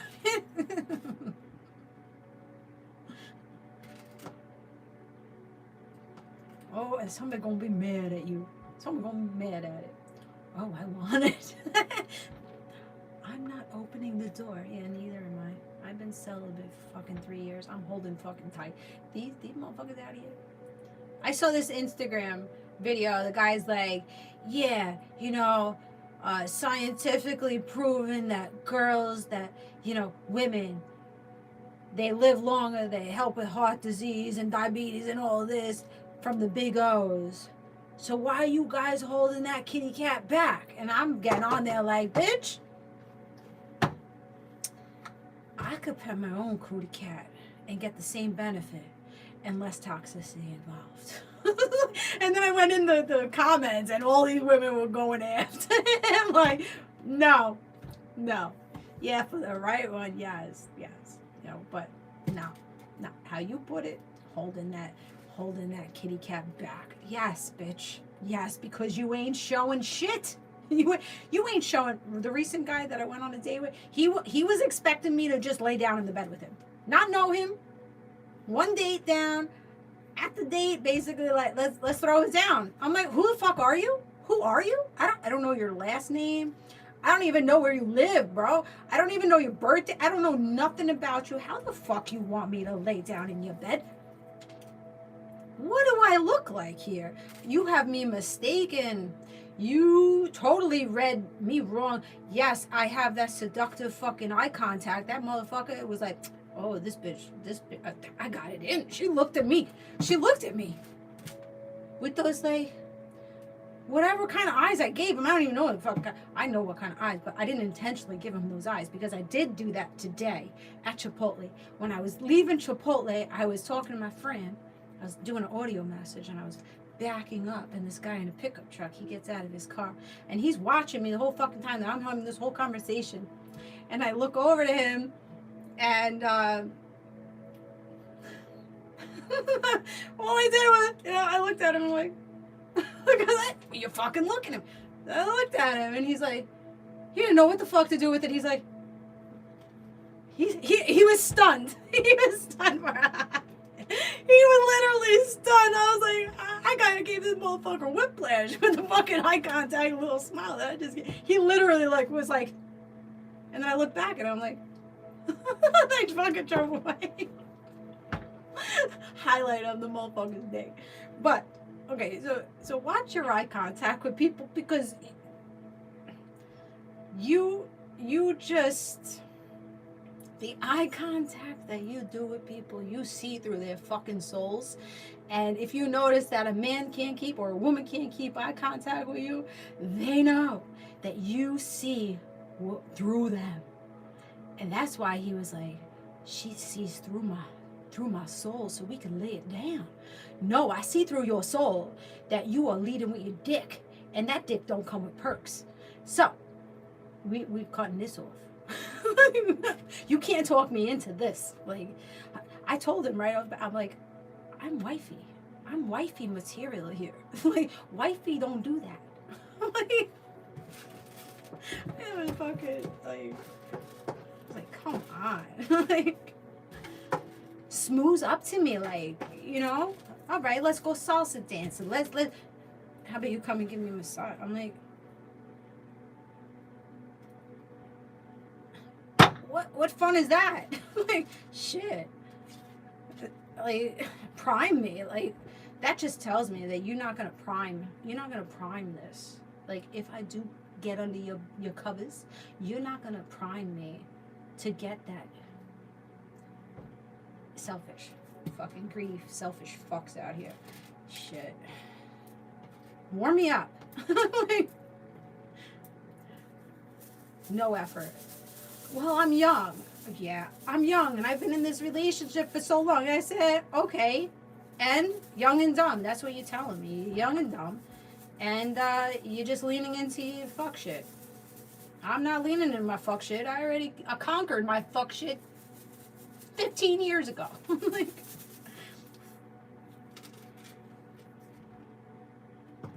waited 2 years before I met my divine man. And wait. I don't care. Like, that's not a big thing. Like, I was talking to my therapist last night, and he's like, well, what is it? What is it about, you know, I have my eye on somebody. What is it about this person? And, like, why do you feel the way that you feel? And I'm like, he's like, is it an attraction? Is it, like, the physical thing? And I'm like, to be honest, it's not. It's never been about the physical thing with me and my people.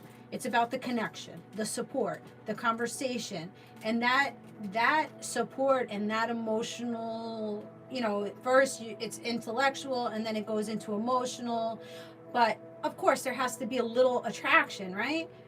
Like physical. But it's not like, so he's like, it's not a big thing for you, like the physical part of it. And I said, no, that's not really, you know, a lot of the people, like I've had people say, Jess, why the fuck are you with that person? Like, you guys don't match. He got beer belly, is bald, like, make it make sense. And it's not because of the looks. Like, my sister always used to give me a hard time, like, he got such a big head, and, like, you could do so much better. I'm like, yeah, but he helped me. He supported me. So I became fond of him. Friendship, going into relationship. So, I don't know where I was going with that, but you get the gist of it. Like, you can't just be laying down with people because they're sexy. Like, there's so many sexy ass people out here, but, and what? Once you open your mouth, there goes that attraction, you know? Bye-bye.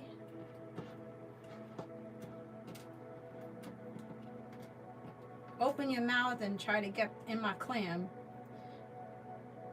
right off the bat. No, thank you. You need a divine person, divine masculine, divine feminine.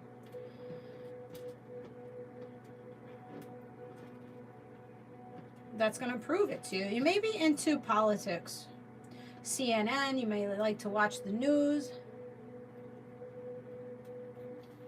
Yeah, exactly.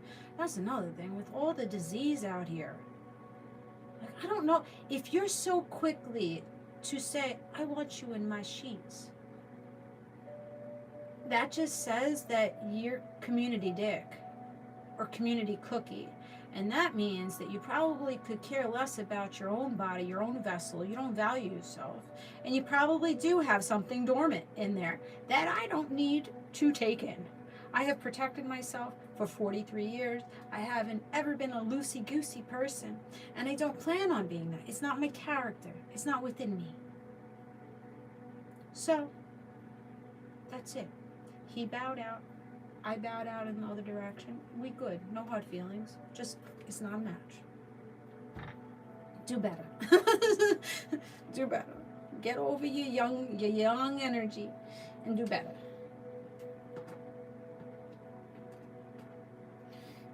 You might like res coffee.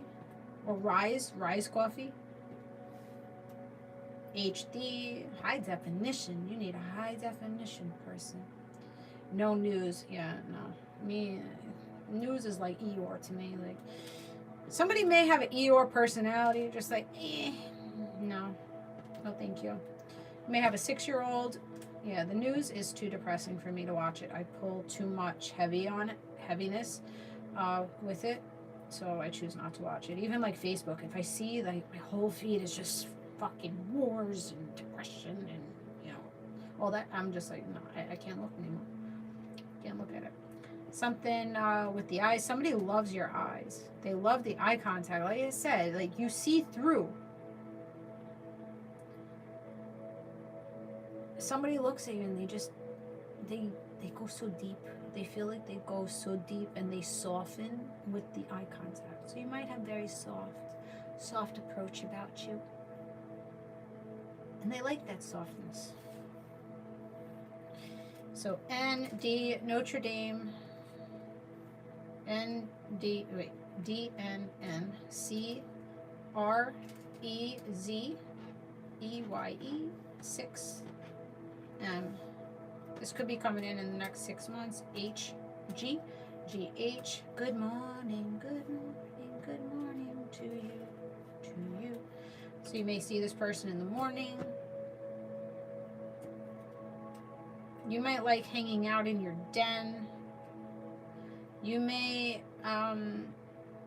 be Cheyenne, here in Cheyenne or Cherokee Indian. You may have Native American in you. You're putting somebody through the fucking rinse cycle.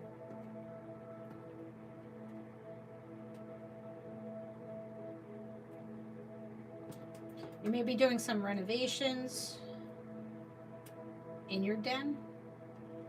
Coyote.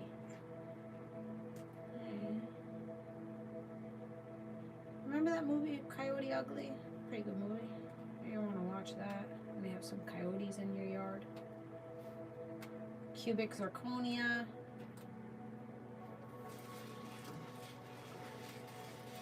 Rinse cycle. Oh, somebody likes circle. Oh, somebody knows how to get that motion in the ocean going. In Detroit, somebody got a big Z. I saw it. I said, I'm just saying. You may not be able to take all of it. Just saying. They're packing a juicy one. With that moist tip. Grr. You may get lockjaw. You may get lockjaw on it. It's so big, my fucking jaw. I can see myself doing that shit because I got TMJ. I'm locked on it. Holy shit. Don't call it too big.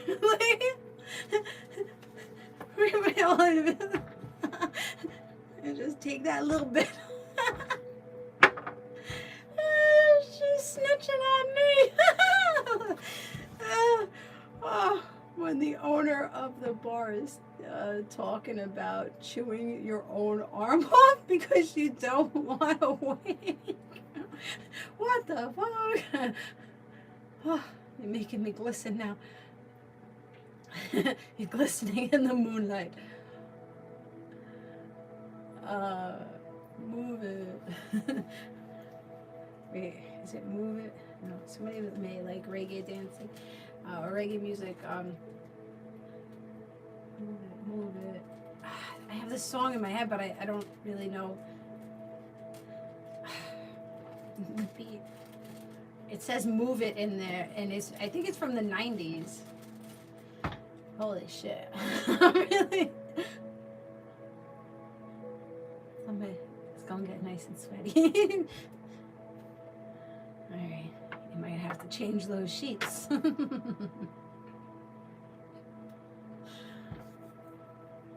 you gotta have a good time. Okay. Claim it if you want it. If you want it, I claim it. A girl could use a little fun. Not just fun. I don't want just fun. Don't just bring me the dick. Dick with perks only, please. I like to move it, move it. Yeah, you got it. I like to move it, Peppa. Yeah, yeah, that's how they're like. I like to move it. Yeah. So you, what did I say? What did I say? So maybe it's you, even though you can't control when they're behind you. You're just like, I like to move it. Scooting your fine ass on them. Let me stop. You got me fucked up over here. True connection only, please. Yes. Yes, please. Still keeping my door shut. They have to prove it. So you get to move it. Oh, shit.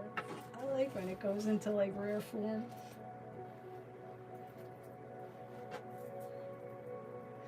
It becomes easier and easier to keep it shut. You know, it really does. Like, the stupidity, I don't have the tolerance. The red flags, I see the red flags immediately. It's just, it's such a turnoff. The selfishness of these people out here, it's just like, I can't be with another selfish fucker. Like, I can't be with another selfish person that can't put me above them sometimes. Like, we're not just here to please you and be a little doll and a toy to you. To be just a little sexy tiny toy. Like, what the fuck are you bringing? Like, I saw this TikTok of this guy, and he's like, listen, for my woman, I want to be the one that she tells everything to. I want to be her go-to. I want to be that go-to person for her. I want to be the one to figure out her problems. Yes, please. Yes. Yes. I want to be the one to have a part in her success with getting her seen. Bring that fucking energy. Please, bring that energy. Stop bringing your fucking kitty bullshit. Walking with your dick first. With your selfish ass. That you want to be coddled. You want to be supported. You want to be helped in your challenges. But yet you don't want to give a damn thing besides that dick. Let's stop. Stop it. It's insecure men that lead with their dick. And women. Both. Because you're using that to claim validation. You're using that so you don't need to give too much. That you have an attachment issue. You have attachment issues. You lack emotional intelligence. Non-committal. Player energy is clown energy. Joker energy. It really is. You have to look at it. How is it really beneficial for you? To use and abuse people for their vessel for 15 minutes? So you can make your ego feel good?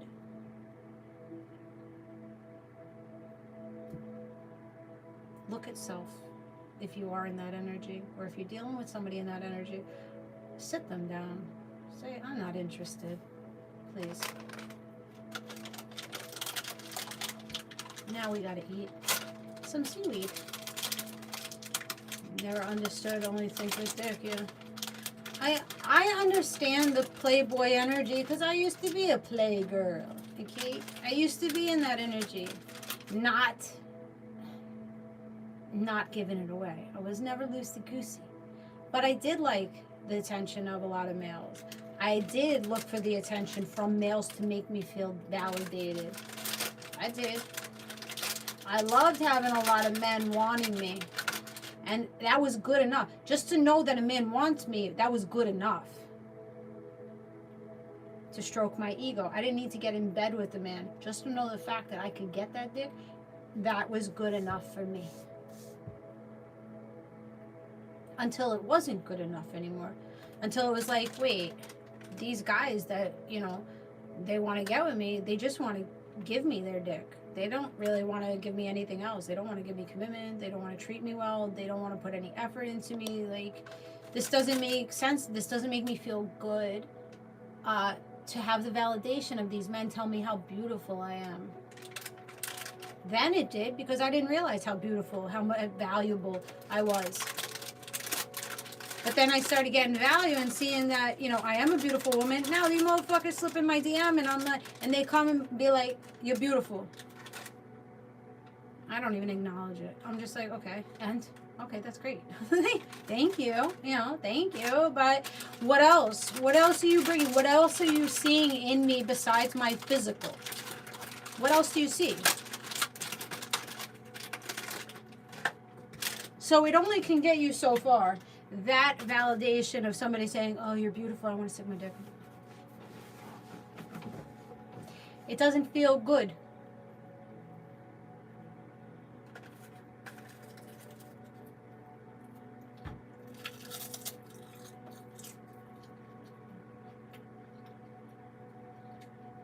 A lot of people can want us, but a lot of people, most people, are not willing to put the effort or time or attention into giving us what we need.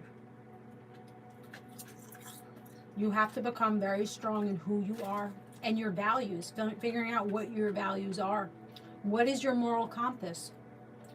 I feel like people that just throw their shit around, there's no morals there. There's no self-respect. Because if there was self-respect, you would be worrying about disease. You would be worrying about, okay, I connect with this person over here. This person could be a black witch, right?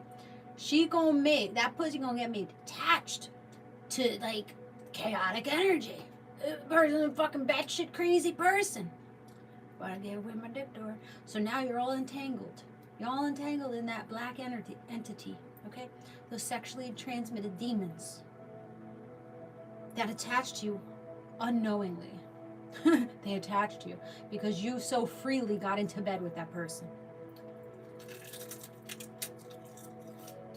What's up, Michael? I don't see half the comments on there. They disappear so quickly on YouTube. I don't even know. I try to rewatch them and put the replay, and I still don't see them. Just eating seaweed was so good. I went to the Asian market. I spent like $140 on all this, like, durian. Oh, disgusting. Like crab snacks, like little baby crabs. Terrible. Three things, they were not good. But then I got the leche. Very good. These very good.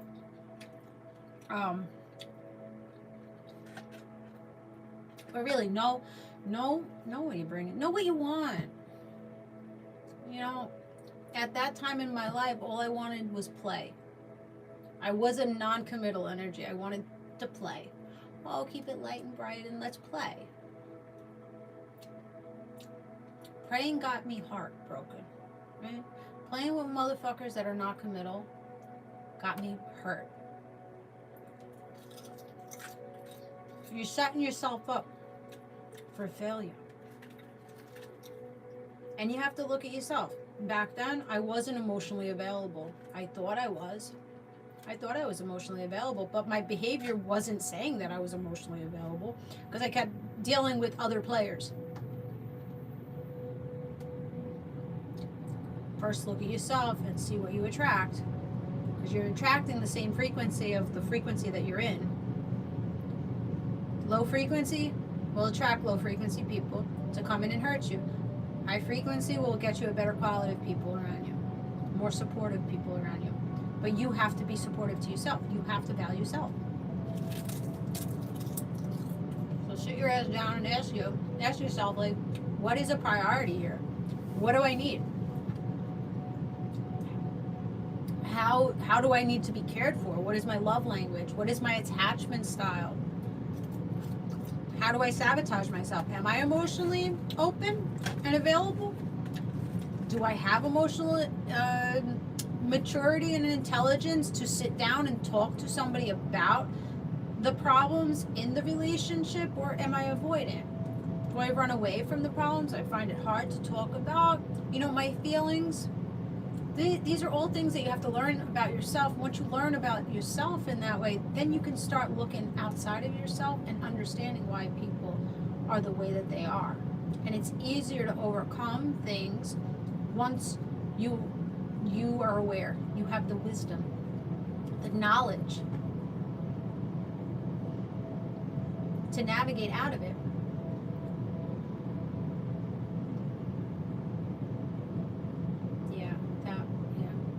I know now what I want and who to give my energy to. It's really good once you get to that point. It's taken me a very long time to get that point, but there's still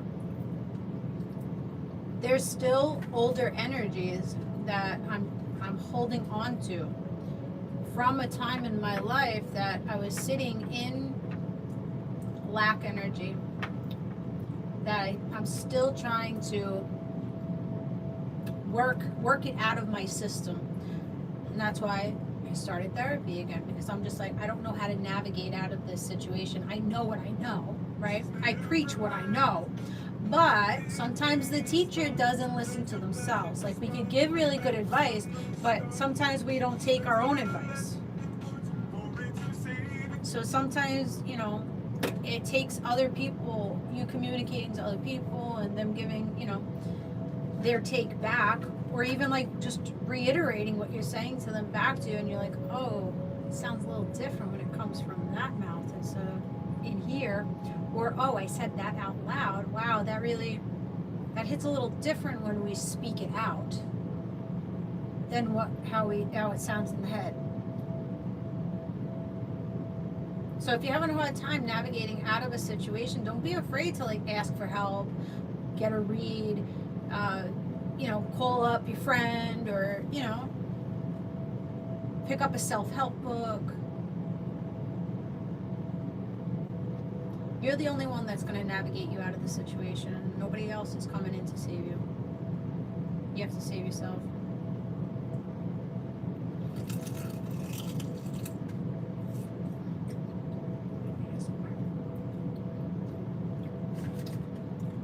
These are so good. They're so salty. Thanks for the follow.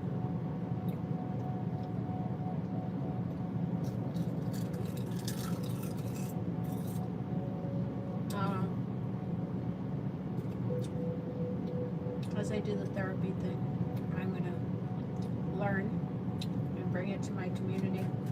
As I resolve my own shit, I bring it to the community. Because not everybody has the money, right, to go, or the willpower to really take that first step and saying, I need help. I need somebody to really help me with this issue.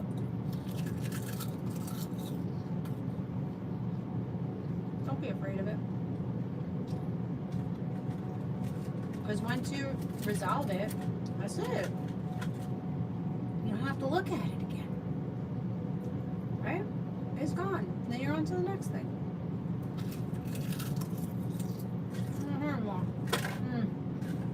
Oh, very good. You gotta get the crumbs. Best part. What time are we at? 9? So yeah. Make the changes that you have to make to get the best case scenario for yourselves. You know what you gotta do. You just may be scared of taking that first step. Right? Scared of the change, fear. Fear is an illusion. Indecision breeds anxiety. So, make a decision. Pick a path. Both paths are going to have challenges. Both paths are going to have good shit. If you choose one direction, that's the direction that you need to choose at the moment. Doesn't mean that you're locked into that direction. You can always reroute, right? GPS reroutes you when you take the wrong the wrong way, or you try to go into a shortcut and you take the longer way, an hour longer. You're gonna get to where you need to get to. There's gonna be a bumpy road. It's life. That's life. We gotta get used to it. So if you're afraid of losing, or if you've lost, stop looking at it as a loss. When we think loss, we feel like, shit, I lost that, I'm grieving that, you know, it's a negative thing. This loss makes me feel bad. It's not a loss, it's a lesson. So start looking at these losses as lessons too. It's grooming you for better.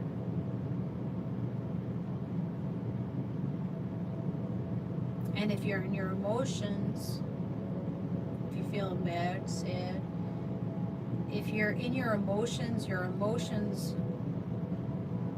are acting as your teacher.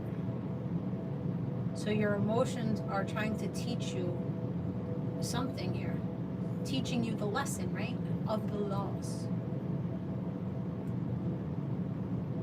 So don't really hold tightly to feeling bad, because the emotions are like the ocean. They come in and they come out. You know, we can be in the pits of hell one day, and then the next day we feel great because we cleansed out and we looked at those emotions and saw maybe there's something here that I need to look at a little bit deeper. And sometimes you don't need to look deeper. Sometimes you just need to pour out and say, okay, today I'm depressed, today I'm sad, and it's okay. I have the right to be sad today. I have a right to purge. And then you move along. Pick yourself up. Your feelings are valid. Just try not to harp on them more than like 2 days, because then it becomes a pattern of behavior. Keep repeating. You're welcome. Glad it resonated with you.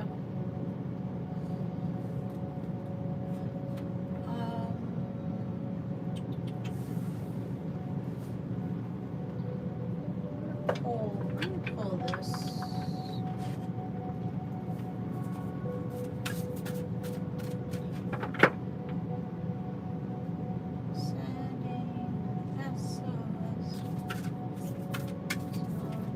Somebody's coming in to help you. You're helping each other, or you're helping yourself. You're sending that SOS out. What song that is? Is it called SOS? It's a rock song? What, from the 70s, 80s? Maybe you're born during that era. I need more food. I think the Chipotle kind of like dispersed all in the intestines. It hit like rock bottom. After I ate that whole shit, I was talking to Chrissy. She's like, that thing looks huge. I'm like, yeah, it's usually like 2 servings. I'm like, I don't know what came over me, but I ate the whole fucking thing and now it's hitting. She's like, yeah, my lasagna hitting too. Well, it's okay. We deserve it.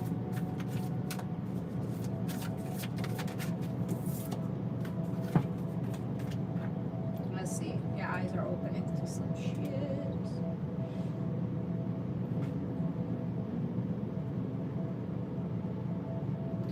I like you. You should talk to me. Michael, I don't know who you are. You don't even have a profile picture.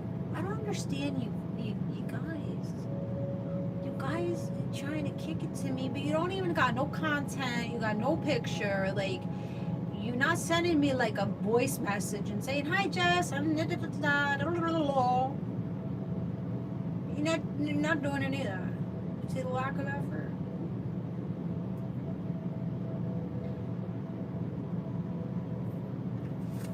Be creative. Think outside the box. Get to know me. How the hell am I going to get to know you? Why would I want to get to know a person that I can't even see a picture, I can't see content, I can't see your vibe? Just conversation. I conversate with thousands of people daily. It won't hurt. It hurts me because I don't know who the fuck you are. You know me more than I know any of you. Like, seriously.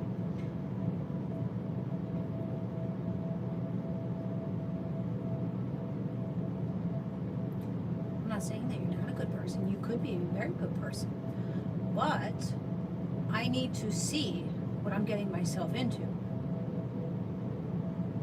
If you have content, I go on your profile and I see your picture and I see your content and you look like a fucking whack job, yeah, the conversation may be good. Yeah, you may be a good person, but it's too much for me to fucking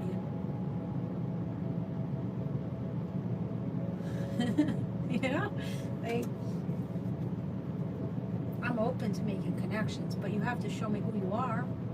You can't just keep me in the dark and fucking catfish me and be like, oh, get to know me. I'm a great person. Who the fuck are you? I don't know you. And I don't want to get to know you if you've got nothing, you know? Don't take it personal, but I don't make content. Sorry. Yeah. Well, that's fine. I've had people tell me that before, and there was a guy from Spain. He's like, I really like you. I want to get to know you. I said, well, you have no content. I don't make content. Well, send me a video message. Let me see who you are. You know, send me audio message, video message, a couple video messages, and let me see your character. And that's what he did. And I saw that I wasn't interested. Strike one. He's already hiding, right? So, not catfish here. That's wrong. But you're not willing to show yourself. So, yeah, she's right. It's a red flag. Strike one. I get it. Not everybody is wanting to be seen on social media. But for me, I don't fall prey to the catfish. If you're seriously wanting to get to know me, you need to send me video messages and talk to me. Make me, just sending me, hey, beautiful, is not gonna cut it. I don't give a fuck if you have content or no content or whatever. That's just not gonna cut. Hey, hey is not gonna cut it. Thousands of notifications, and not to be like that. I get thousands of. No, seriously, like you guys are. Game. We don't want games, but you like show your character. If you're really interested in a woman, you have to show them like what you doing, what you bringing. A dick pic in the DMs is not wanted. I don't want that. I don't know.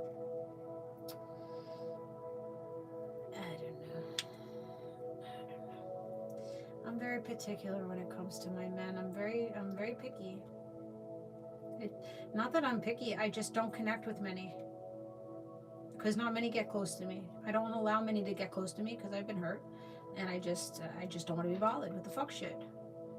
You know, my Bumble account, I had 1,100 men. No joke. 1,100. I was like, all right, one weekend, I'm like, I was bored as shit. There was no dicks. There was no fucking options. So I'm like, let me go. Let me pay the tuna. They gave me an option. Usually it's like $30 a month or something. They gave me an option, $1.99 or $2.99. I was like, you know what? Fuck it. There's 1,100 men up on this app trying to get at me. All right. So I'm on there. I'm going through. I had it the weekend. I went through 1,100 men. I matched with 4 out of 1,100. And you know, the 4 out of the 1,100, one wrote back, hey,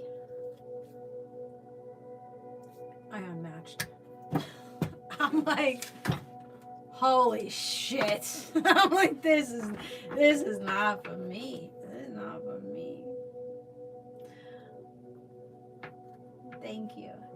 I understand that, but I can see, oh, bless me. I can see why people are single. I see it.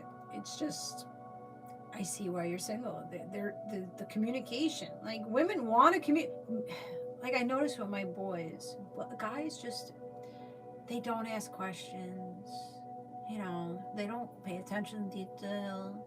You know, you tell your homeboy, oh yeah, I knocked it out of the park with this one. They'll be like, yeah, nothing else. No other question. Just like, yeah, man, you got it in. Woo-hoo, woo-hoo.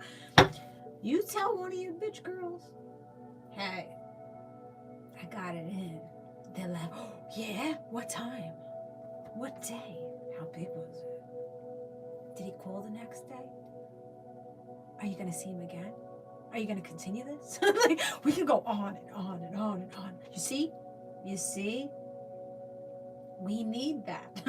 We need that nice flow of communication, back and forth, bouncing off each other. This shit of like, hey, what are you eating? I'm having steak. Oh, I'm having broccoli. Fucking crickets. I'm bored as shit. I am bored with you. I'm bored with you. I'm bored with you. You are not mentally stimulating me at all. And if you can't mentally stimulate me here, you are not stimulating me down there. You are not. It's impossible. It's impossible to get her purring without you teaching me something. Teach me something, enlighten me, or support me in some way mentally. And being open emotionally also. It's simple-minded. It's just simple-minded. Let me just sit back. I don't need to do shit. I got pretty face. I got muscles. I don't got to do shit. Come on now. They got it all wrong. If you guys open your mouth and just express yourselves, you would have so much more play.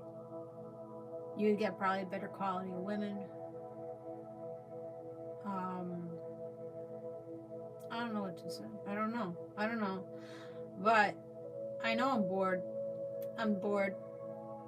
That's why I don't connect with many people. Because I'm just bored. I'm bored. Nobody can connect energetically with me the way that I like. So not many people get close to me. They don't get an opportunity. And I'm not just going to waste my time in DMs and talk to people because I talk to so many people per day. Like, just online, I talk to several people. And then in my day life, like, I have communities. Each community has all these people. I can't be wasting my time with speaking to somebody that doesn't have a profile picture, that doesn't, like, serious about me. I don't got time. I don't got time or energy for it. Yeah, I open up to the person that I want to, right? That actually shows some substance. Show me some substance. All right, so you got this card out here. Big eye. Eye is wide open. And it says, I let go of the shadow of the past by seeing someone for the first time with the eyes of love. So maybe some of you guys are needing to lead in love energy and let go of somebody with love. Release them with love. Maybe needing to let go of your shadow self and love yourself more, right? We see that. I witness the darkness and call all of the light with my prayer. Thank you, universe, for guiding me to perceive this fear through the eyes of the teacher of love. We talked about the teacher, right?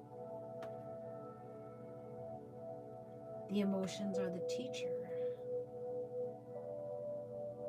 I witness the darkness. Both of this is about your shadow side. Seeing the shadow within yourself, loving yourself, and becoming the teacher, coming out of the student era, or maybe you're just coming into the student era and then heading towards the teacher. Either way, you're loving yourself more. You're needing to head into prayer I think you have to open your eyes maybe up a little bit more about what your faith is. Maybe right now you don't have faith, or you lack faith in your life, or gratitude for your ancestors and what you have at the present moment.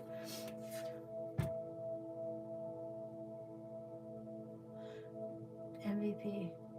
Do I lose my shadow self as I let go of the past? Parts of your shadow will be left in the past. Yes. I believe that. Because it's a past narrative. It no longer can exist in the present moment.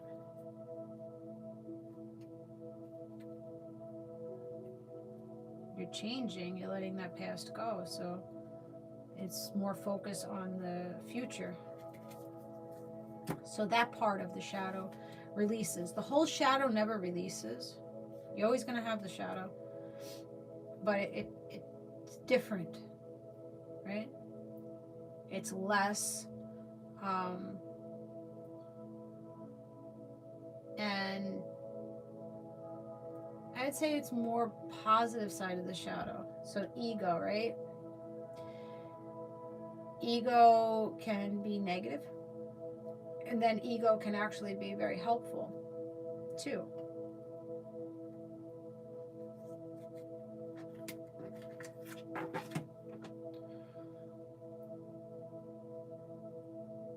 So you really want to get into the Trinity, right? The triangle of self. So we have one part of ourselves. This part of ourselves is the start, right? The inner self, the inner child, our youthful self, right? That's always in there. Like I said earlier, your inner child's always in there, wanting to burst out. And then you have your ego, your brain, working one way, and then you have your spirit. So right now, there may be a separation between the ego and the spirit and the inner child. So there may be something you have to, it first stems from the inner child issues, your conditioning, your beliefs, your narratives, your programming from childhood, from parents, siblings, whoever, society. So dealing with that inner child. And then learning the aspects of the ego, the shadow, the negativity, the flaws in us, the toxic behaviors, those patterns of the ego. And then you need to connect with spirit, the spirit of the body, the spirit, the source, where your faith. What are your beliefs? What are your new beliefs? What are healthy beliefs that you have? And then you connect it. And that's the Trinity. That's self. So that's oneness. So left side, feminine, yin. Right side, masculine, yang. Connecting the two. So bringing balance. But it first starts with being born, right? What you go through in childhood. And then how that darkness, the ego, how the brain ran away with the conditioning, solving that, and then connecting into source. So finding more peace and comfort in who you are and knowing who you are. Your beliefs, your values, your character, morals, and connecting it. Make sense?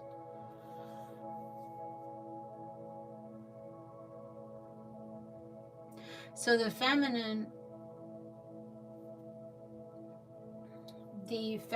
side of ourselves is receiving, right? We receive. Feminine side is allowing yourself to receive. Feminine side is also showing vulnerability, softness, being graceful, having grace on yourself and other people. That's where it comes in, the feminine. the feminine side of yourself. So it's not a weakness to show vulnerability. It's just your feminine side showing vulnerability and softness and giving grace and forgiveness, acceptance, right? That's the feminine side of ourselves. The masculine side of ourselves is we need to take action, we need to hunt, we need to protect, we need to give security and stability here. We need to produce. We need to move forward. So you have to see where you're leaning towards. For me, I was a very masculine woman because of my survival, that survival mode that I was in because of lack, because of abandonment and fear and neglect, and having to survive on my own, not having parents, not having people that love me to show me direction. So I had to slip into this. I need to protect myself. I need to be super vigilant about my surroundings to make sure I'm not in harm's way. I needed to play both roles, parent to myself. So I became hyper vigilant, hyper independent, and I leaned more towards my masculine, so more control.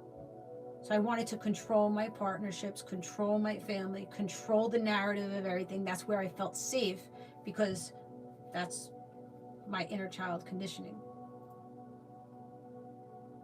Now, if you're in feminine, if you slip towards feminine, you're probably always also people-pleasing. People-pleasing, giving too much, surrendering control to masculine people.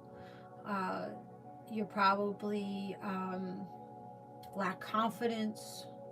You can't survive on your own. You're codependent.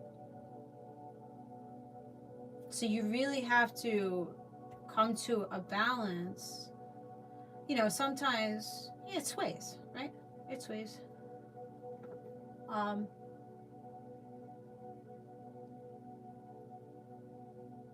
Right. Yeah, you're right. You're right. Because I've seen a lot. And I've had to become strong-minded because I've seen a lot. I've been around a lot of different people, a lot of people. I've dealt with a lot of wounded people, so I know what a lot of people bring.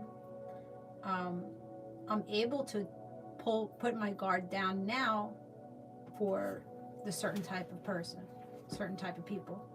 But that's why it doesn't happen very often.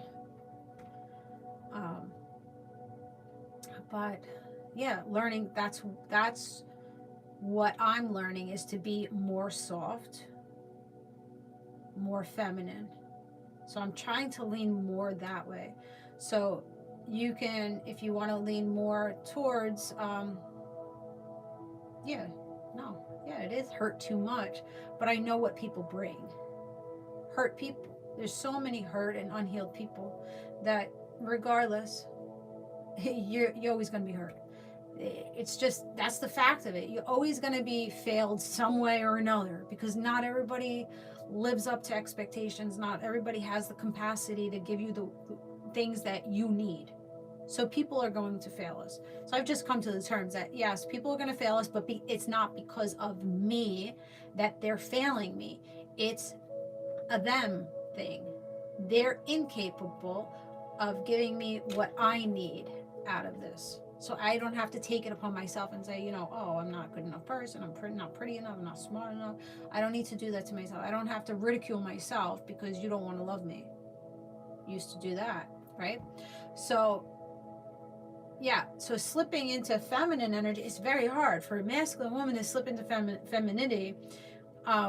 So when I was in that masculine energy of basically survival, I need to protect myself at all costs because there's so many things out here hurting me and trying to traumatize me and abuse me and torment me. When somebody would hand over a gift to me or they would want to help me, I would refuse it. I would reject taking that. Also with compliments, people would be like, oh, you're beautiful. I would always say, oh, I love your skirt. I would always have to say something back, feeling that I couldn't receive it. I could not receive because I felt like if I take this thing from you, now I owe you something. Now you're going to get me trapped. Now I'm obligated to give back to you. And I don't want anybody to have that much control. So I'm not going to take that kindness from you because I know you're going to use it against me down the road.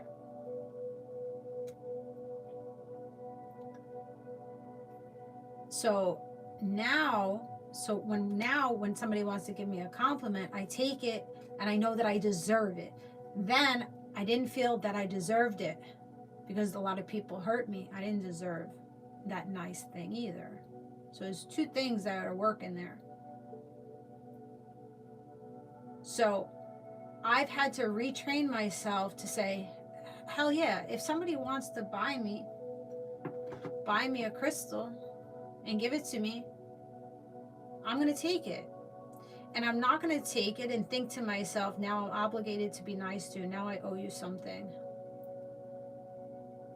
You know, people want to give us things because that makes them feel good too, right? That makes them feel good. It's not always malicious when somebody gives you something. You know, there's people out here, you know, I've been manipulated with finances.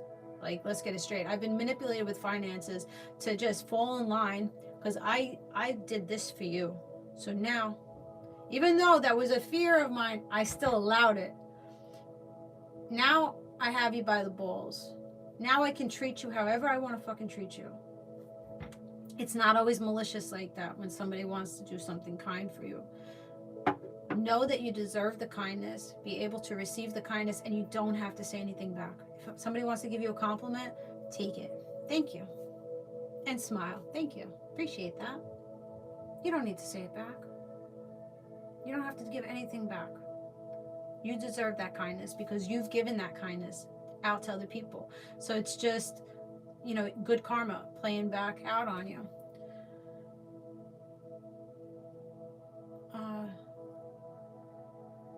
Yeah.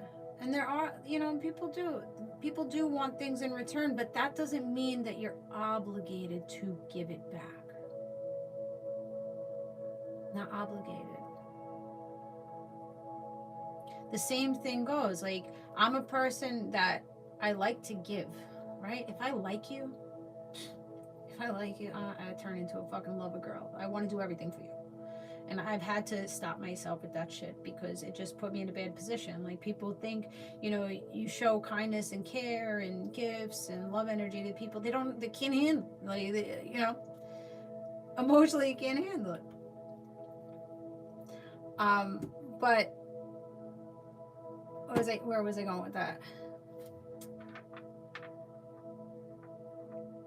You don't have to overgive to keep people around. I know, I'm a big giver. If I see something, like the littlest fucking things, like if we talk about something and I see something in the store, I'll like wrap it up. Or if you tell me, like, what I do a lot with people that I like, if you tell me that you're having a hard time with something, I'll just bless a crystal for you, or like light a candle for you and throw over positive energy to you. Or like money coin, or, you know, some kind of like token of my appreciation. Nothing big. But doing that too quickly with people then get a little fearful, right? Because maybe it's that same narrative. Oh, this person's going to expect a lot from me. They like me. They get fear, you know? So just understanding your patterns. Where do you sit? Yeah, I love giving, but I have to give to the right people. I have to give to the people that are really, you know, deserving of it. You know, because people will use your kindness for a weakness. As we talking about the energy, my energy creates my reality. What I focus on is what I will manifest. Bam. Whatever you think here is what you're going to see in your 3D reality. So if you're thinking constantly, ruminating negative thoughts, thinking bad about yourself, you're going to pull people in. That's all you're going to see outside of yourself is people treating you like shit, using you and abusing you and tormenting you.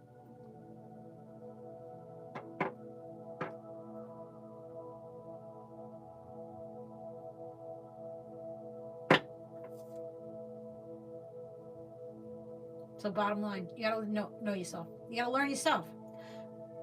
I know that we can tend to fixate on everybody outside of ourselves. What do they need? I was the culprit of this for so long, because I always wanted to kind of fit in, or not fit in, but I always wanted to feel wanted, needed, and seen and heard, which I never got that. I was the little girl in the corner that, you know, people would come over to my house and I would be playing with my Barbies, and I wouldn't say a word, but I'd listen and watch and observe everything. Wouldn't say a word. And, you know, my mom's friends would come over. Does she talk? Does she say anything? My mom was like, oh no, she's just, you know, playing with her Barbies or whatever. Oh, she's so cute.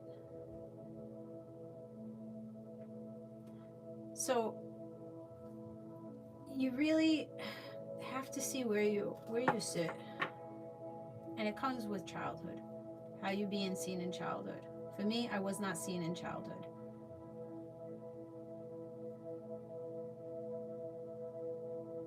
So resolving those issues. Yeah, trying to try and make outside people the main character of my story. Yeah.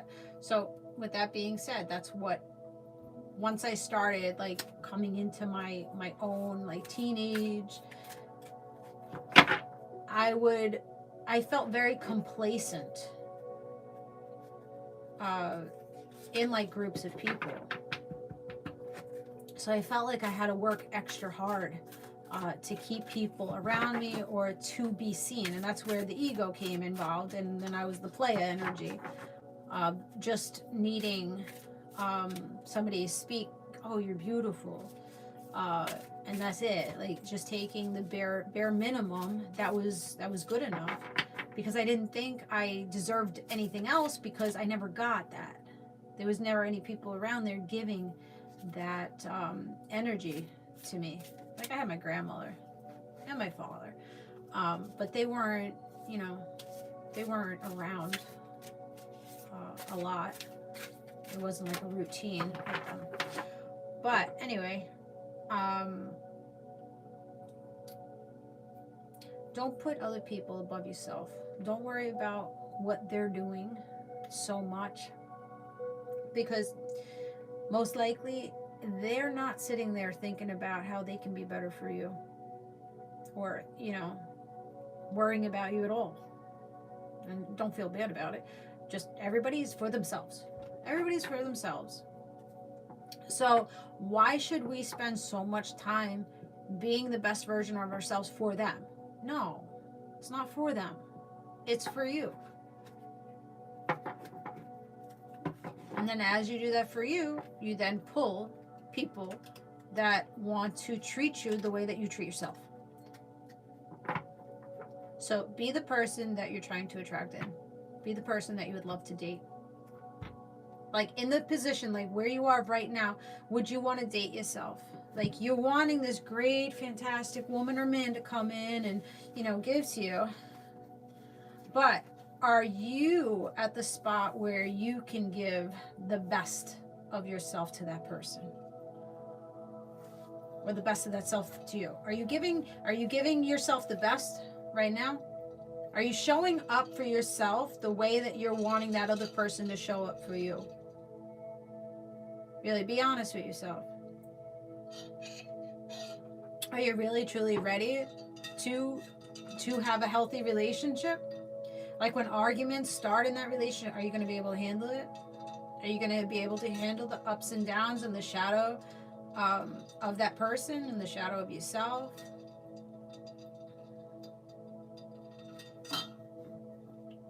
Getting there. It's good. A lot of people out here are like, yeah, I want to be in a relationship. I was one of them. Back, my ex-husband, well, soon to be, he's an ex, whatever, he's an ex. Right after, we've been separated for 3 years. Within that year, I was trying to throw myself into another relationship. Like, I didn't care who it was with. I just wanted another relationship because I wanted an emotional connection that I wasn't getting from him. I wanted to feel supported. And I was just throwing myself into the fucking circus. Saying, I'm ready for a relationship. How the fuck are you ready for a relationship? You were just with this man for, it's what, 21 years at this point. Because we're technically still married. But whatever it was, how many years? 16 years, 17 years. You're in 17-year commitment with this person. It's been traumatic for the last 7 years. Now you're out of it for a year and you think you're ready to go into another connection. Make it make sense. A little delusional. I was delusional in it. I wasn't emotionally available. That's why I went clowning around trying to just play the field and, you know, see what's out there. And then I kept asking myself, why don't these men take me seriously? Why, you know, why are these things happening? Because I still needed to grow. I still needed to learn the lessons and still needed to learn self. I still needed to resolve things in that relationship that I never dealt with because I kept my blindfold on to the fuck shit. So I never processed. I never processed the trauma in any of that. I was still processing shit from my childhood and I still am processing things. But you really have to be honest with yourself. So am I really ready? Am I really ready? Like to be emotionally connected to someone? And am I rooted enough in myself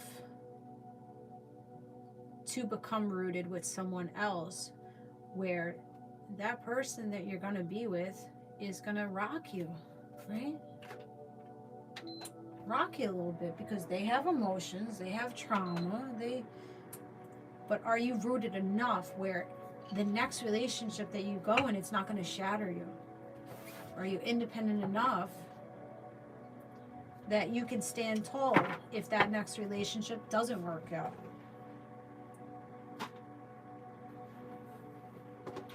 Gotta be honest with ourselves. We feed ourselves illusions in fantasy land. We romanticize things, fantasize about things, and don't see very clearly what the reality is. Because the fantasy feels good, right? Like for me, when I was younger, it was all about the fairy tale movies, the Disney movies, right? I didn't have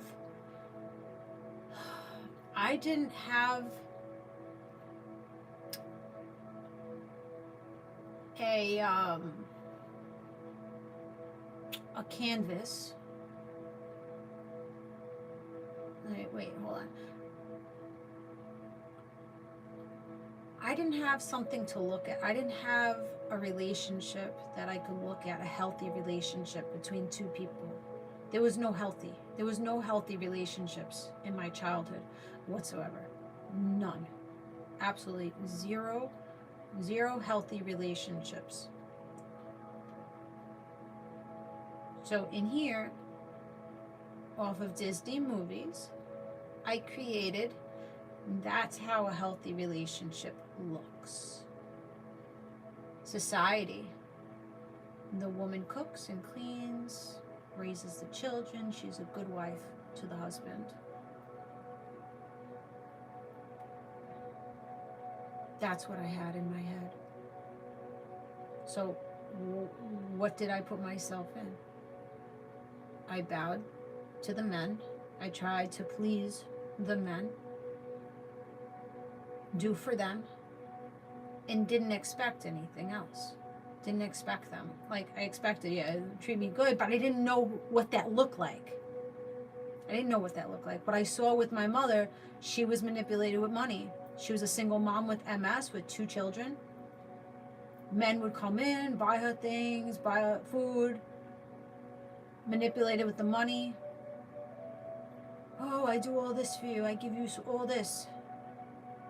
Wound up abusing us. And then still continued to manipulate with the money. She couldn't get out of it. And then he left her fucking in the house. You know, basically crippled. And it was like, peace out, I'm going back to my ex-wife. That's what I saw. I saw the toxicity of the relationships. So I didn't have anything. I didn't have anything to go by. So when I found myself, you know, dating men, I would chase them. I would succumb to their needs, be the best version. What can I do to please you?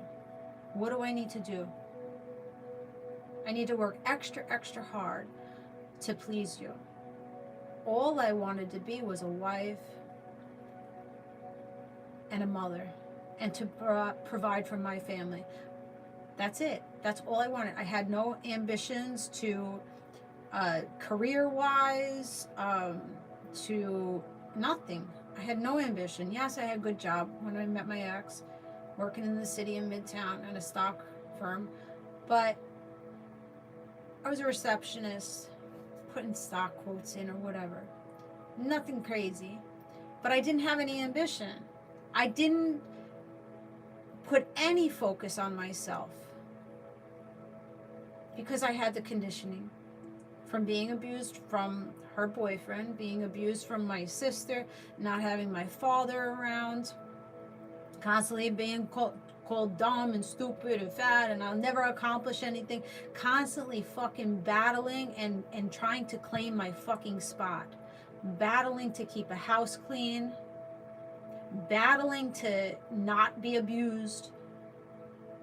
So that's what I knew. So of course, I always picked men that cheated on me, that belittled me. I went after exactly what I was trying not to go after. I put myself in the position. Financial manipulation, being sexualized, being lied to.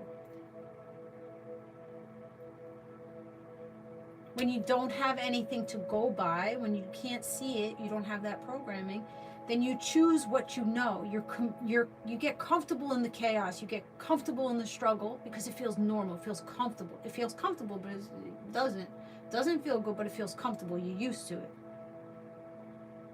So you keep thinking, okay, this is familiar. You like the familiarity of it. That's the pattern that you got to break.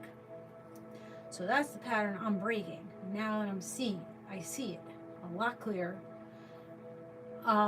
That I don't need to overgive. I don't need to chase. If a man is running from me, moving forward, I'm going to let them run. My therapist made something very clear to me, which I knew, but you know, it takes somebody else to be like, okay. She's like, Jess, it's 21 years later, and this man is still showing you the same pattern as when you were dating him. 21 years later, this man has stayed the fucking course. You chose to chase that man and try to love him and think that he would change. You saw the red flags. You saw all the red flags. But you still chose this for yourself. So it's not that he got worse. It's that he was already this. He was already this then. Just you've changed. You've gotten more confident. You've gained more value. And that just doesn't feel good to you anymore. But he stayed the course. You put yourself there.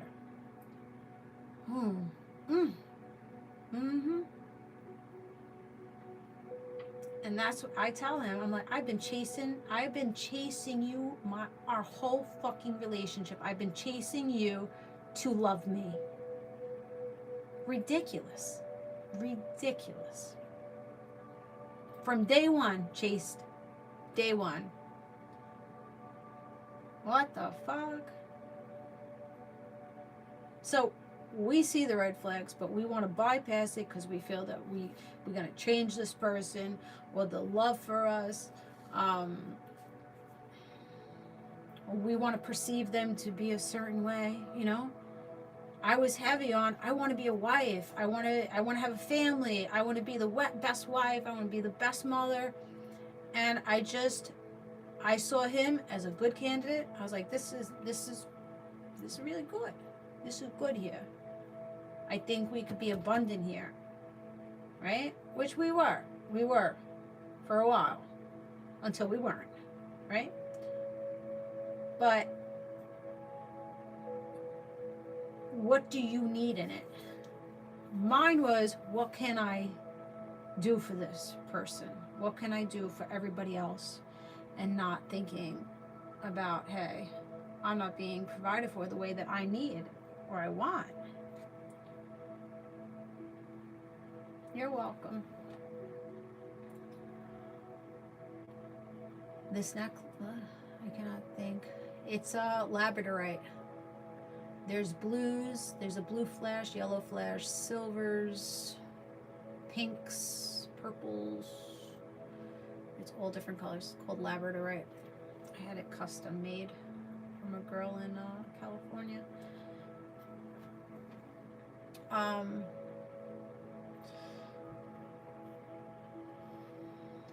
So you gotta be real with yourself, and it hurts. It hurts, but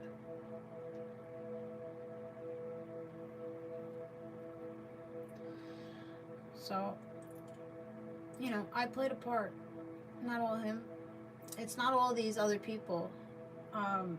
You know, they do their damage or whatever, but it's really, you know, we have to take the accountability and play the part, you know. Looking back, I don't regret anything. But looking back, I should have left his ass the moment he did not reply back to me after having sex. Should have left him alone right there. But I couldn't. My ego couldn't let me leave it. Completely ghosted. After, 6 weeks? That was the soonest that anybody ever got anywhere near me. I should have left him where he sat. I should have just taken it on the chin and said, okay, this shit happens. But I couldn't let it go because I was a person, I don't give it up that easily. I haven't been with that many men. Not that many people get close to me. And I really felt a connection with this person. So I couldn't leave it alone. I couldn't take the rejection. I felt very abandoned. I felt very, not assaulted, but I felt very like, oh my God, how can you do this to me? Like, this is not right. Like, that's not right that you did that to me. I was very hurt by it, but that should have been a signal of like, if this man could just poof into thin air after, you know, pretending and then getting what he wants, he poof in thin air, what type of person is this person going to be in the future? Like, that's a person that can't deal with their feelings or their emotions or, you know, hiding something in the background, which he was hiding. He couldn't. To this day, he hides. He hides shit to this day. Hasn't changed. But the point is, I should have said, enough is enough right here because my body doesn't feel good. I feel, you know, violated. Right? But no. I saw it as, oh my God, I love this guy. You know, I have so many feelings for him. I'm connected. I gave him my cootie cat. And, you know, I said to myself, the next person the next person that gets in my bed is going to be my husband. And that's exactly what went down. The next person that came to my bed was my husband, but I had to fucking chase him. But looking back at it, I should have said, you know what? Take your dick somewhere else. So we have to take the accountability of being naive, seeing the potential in people instead of what they really show. He was showing that he was lying, deceiving person that could give two fucks about me, right? But no, I was googly-eyed. Oh my goodness. Not to say that we didn't have many good years, but the end result, it's just, I'm just going from the first to the end. It's the same shit. The beginning to the end, same shit, same fucking outcome. So pay attention to habits and behaviors of people and your habits and behaviors. Thank you. Have a good one, MVP. So that's what it is. So just learn the lesson. I know it sucks to have to look at self. It hurts. It's like, oh shit, that's stupid, you know. But you can't beat yourself up over it. Like, I don't beat myself up. At that time, it was the best. It was the best decision for me at that time, until it wasn't anymore. As we grow, you know, not everybody's gonna grow with us. Not everybody's gonna stay around forever. I appreciate the connection that we had. I don't appreciate the last fucking 9 years. I tell you that. Being fucking tormented and crucified. But I'm grateful for it. I've had a pretty good life. I got 3 kids, healthy kids, smart kids. And his family has been great to me. So can't ask for anything else. So where you make good choices, bad choices, there's also good shit that comes with it. In between lines, there's good stuff. Yeah. Learning, living, learning, experiencing, becoming wiser, sharing that wisdom. Yeah, there's that.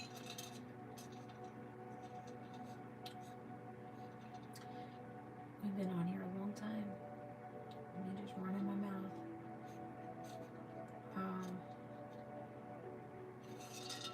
I didn't even get through my whole drink. It's extra cold now. Oh yeah, I'm definitely stronger. That's for sure. Every challenge that I've made it through, I'm stronger for it. It's built character, you know, it's built my character.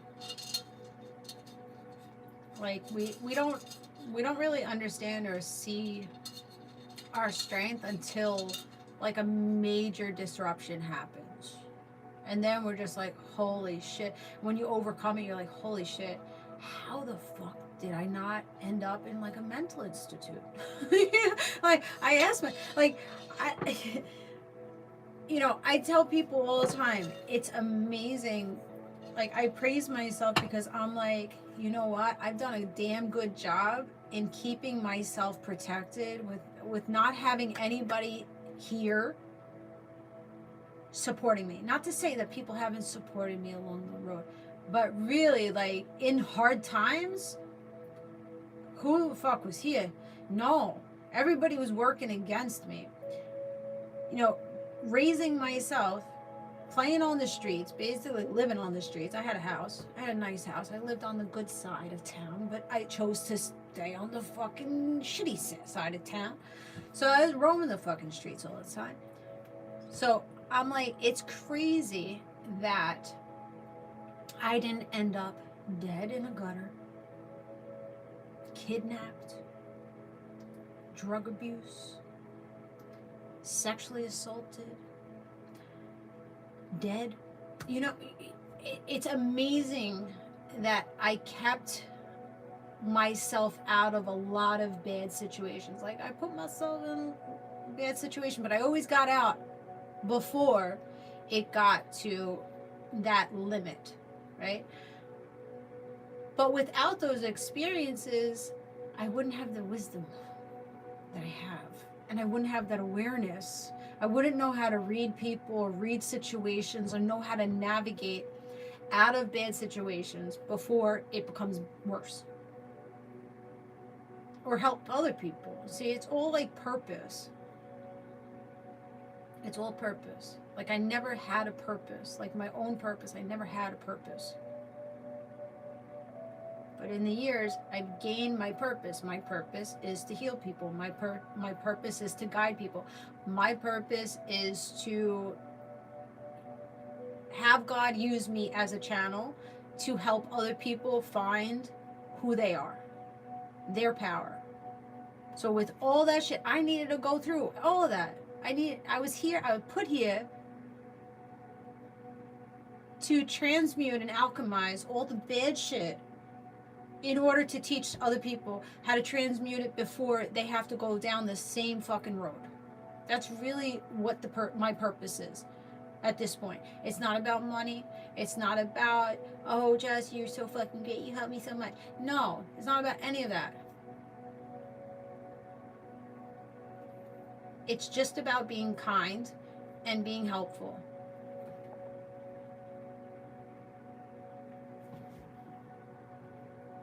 So that's what it is. So that's what I'm here for. So knowing your purpose, finding out your purpose. You don't know it right away. I didn't know it right away. I thought my purpose was just a wife and just a mom.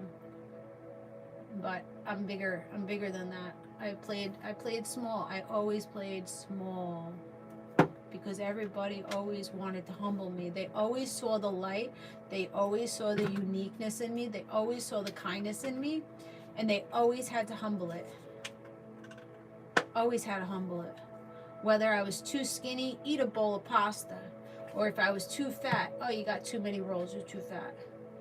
Whether I showed intelligence or I showed being naive, ridiculed. Every single way, people needed to humble me. And I allowed them because I didn't know self. Shit ain't happening no more. People are fearful now. You start setting boundaries. You start speaking up for yourself. You start gaining that power. Holy shit, you shut shit down real quick. People figure out you're not one to be fucked with. Yep, never saw it ourselves. Right.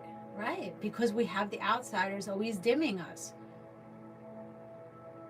I always had someone saying something about my looks. Well, you got pretty privilege. Okay, I didn't always have that pretty privilege, okay? It's not pretty privilege, it's being a good-hearted fucking person, okay? Yeah, pretty face helps a little bit, you know, but pretty privilege. Some bullshit, you know, make me feel bad about who I am and what I look like, and you know, people always wanted me to look at myself in a negative manner. And once I started sticking up for myself and pressing the finger back, first looking at self and saying, okay, let me analyze myself here. Am I controlling? Okay, yes, I'm controlling. Yes, I sit in masculine, yes. But I may be controlling, I may be hard-headed, but there is not malicious intent behind my stubbornness and my control. It's not to be malicious. It's me being in that I've survived. You don't know what the fuck I survived. I survived abuse. I survived everything that a lot of people couldn't survive. Like, a lot of my friends have died. Overdose, other issues going on. So it's not a maliciousness if I give my opinion to you. Right? It's not me trying to attack you. It's not me trying to change you. It's my opinion and saying, okay, I think this is a way that you're going to navigate it. And people constantly told me, oh, you think you know it all. You think you're better than everybody else. You're so egotistical. You're narcissistic. You're this and you're that. Okay. And I took that. I took that on. I had to look at myself and say, am I a narcissist? Am I really this big and bad person? Am I really this person? Come to find out, no, I'm not that big and bad person. They wanted to dim me. They wanted to take something away from me. My dog is getting comfortable up there. Gloria Estefan.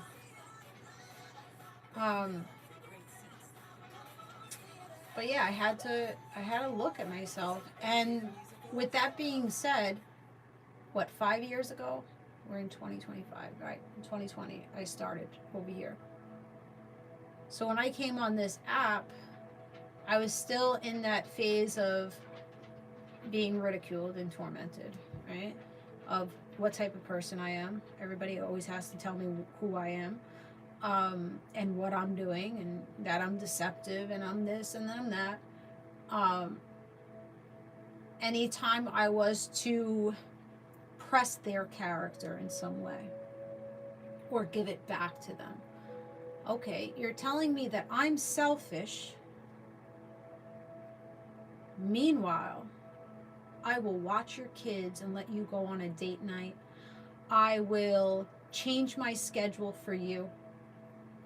But I come to you and I ask you to watch my dog for a couple days. You don't want to do it. I'm sick. Can you watch the kids for me? You don't want to do it.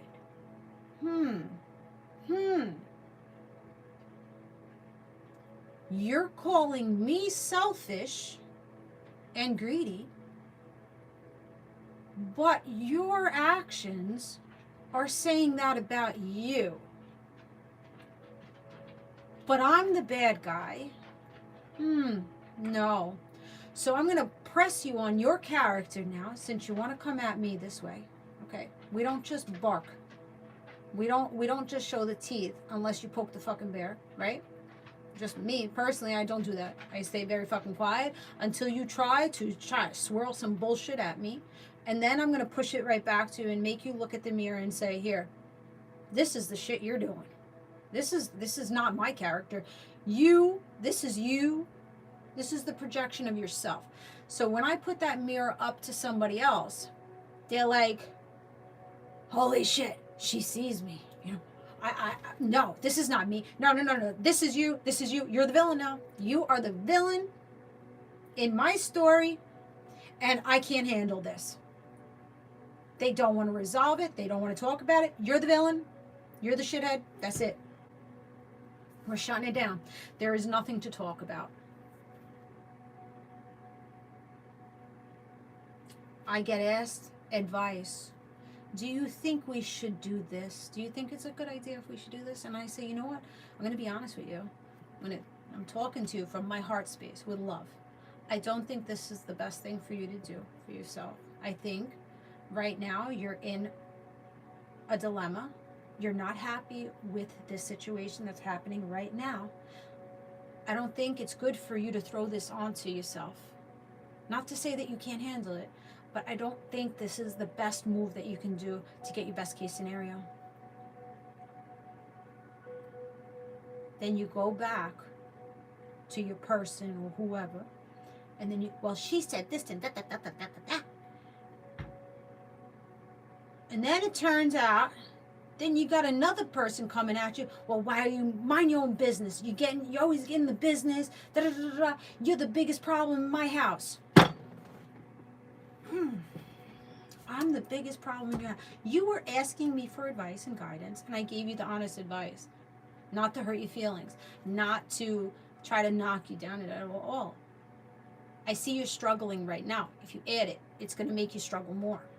In my perspective. You don't have to take it Maybe it won't. But with how it's lined up and how you're communicating it to me, I don't think this is the best case scenario for you to do. But I become the villain. So going back to starting this page 5 years ago,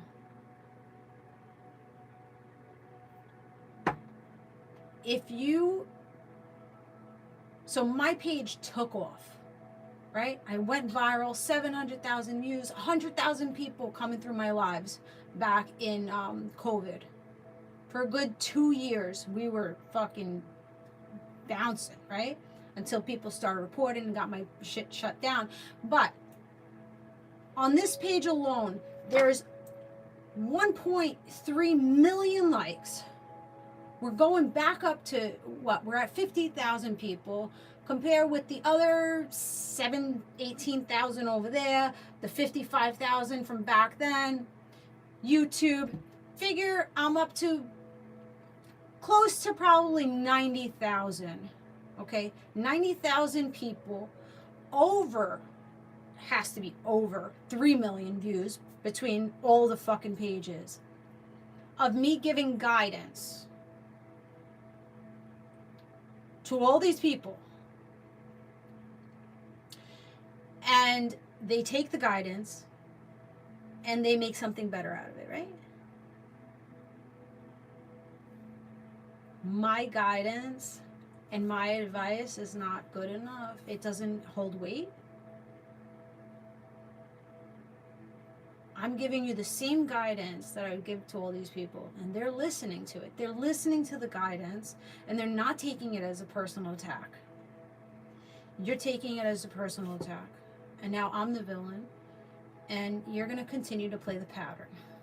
That's it. I'm not being malicious in telling you the truth of the matter. This is the truth I see. You can take it or you could leave it. It's okay if you don't want to take it. But for you to be like, well, you're getting into my business and you're selfish and you're egotistical and you think you're better than me. You have this. Why can't I have this? Well, I didn't say that you can't have that. That's not what I said. I just said you may not want to put that weight on your shoulders. So me speaking truth, me putting a mirror up to people internally, they know, because then they wouldn't have got so butthurt, because they knew it was the truth, but they were not prepared to see the truth and see themselves, right? You can't keep band-aiding things. You can't keep adding things and think that the shit that's going on is going to become better. You're going to create a bigger monster for yourself. But it is what it is. You can't make anybody, you bring a horse to water, but you can't make it drink, right? And then the horse will wind up fucking kicking you in the back as you walk away if you walk behind it, right? So, you can't win them all.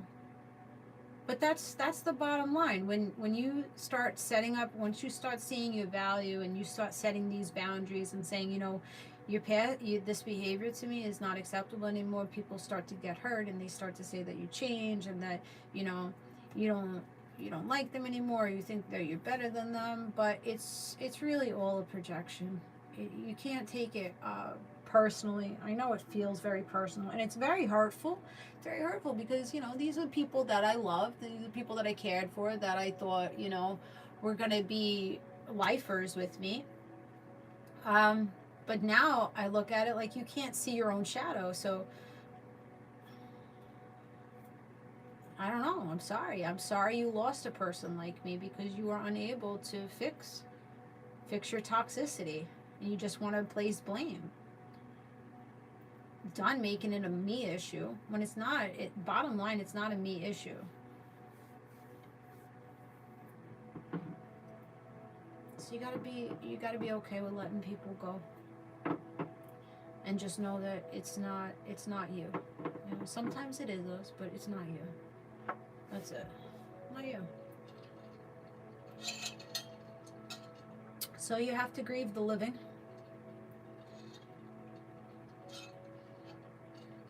And that's the reality of it.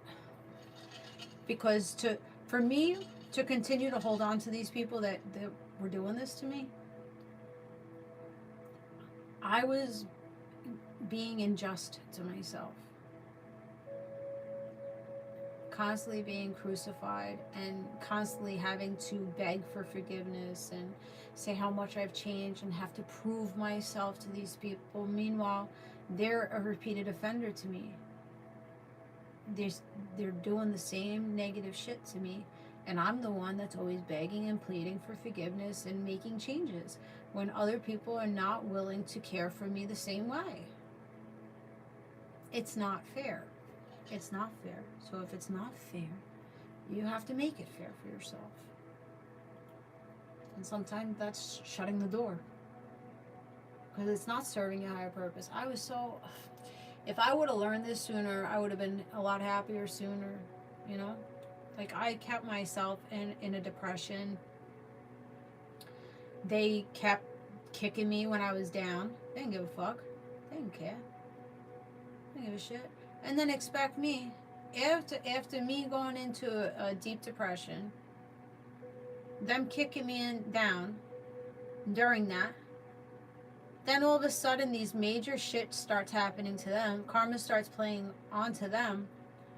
They're going through struggles, and they expect me to show up for them because now they're going through a struggle. I'm sorry. I can't. Maybe I'm a bad person for not showing up for you, but shit, I was about to jump off the pier in California, and you were there kicking me down that day, and all the days before that, and all the days after that.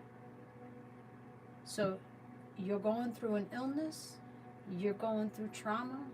I'm sorry, I can't be that person that you can lean on. Because where the fuck were you? Not to be spiteful, but really, where were you? You gotta treat people the way that they treat you, right? Not even treat them the way I'm just gonna fall back. Just gonna fall back.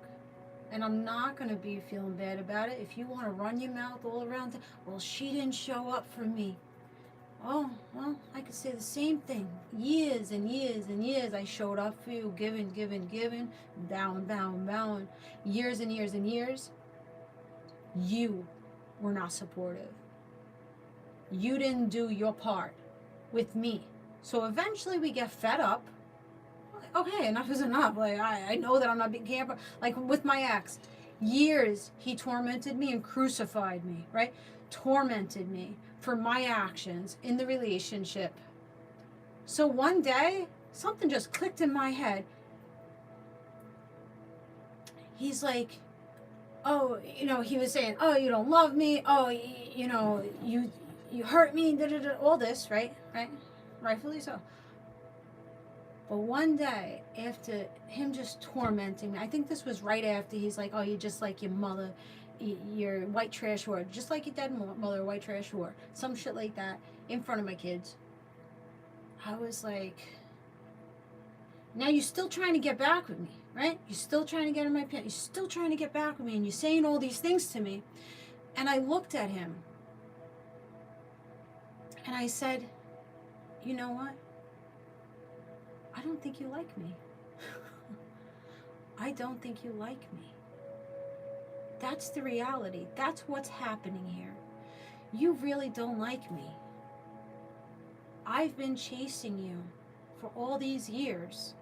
I wasn't your ideal person. I wasn't even your fucking type. You don't like me. Because if you liked me, you would try to work this out instead of fucking ridiculing me and tormenting me. You don't like me. You want me to make all these changes, but you don't like me. But expecting me to do all these big changes and grovel and let you into my vessel. You don't like me. You don't treat me like you like me. So how the fuck are we going to make this work? How am I going to be physical with you? You don't like me.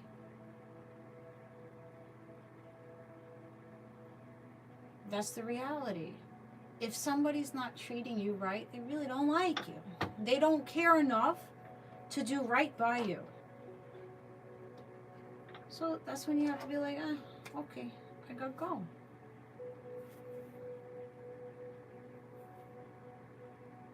Yeah, you gotta let them go.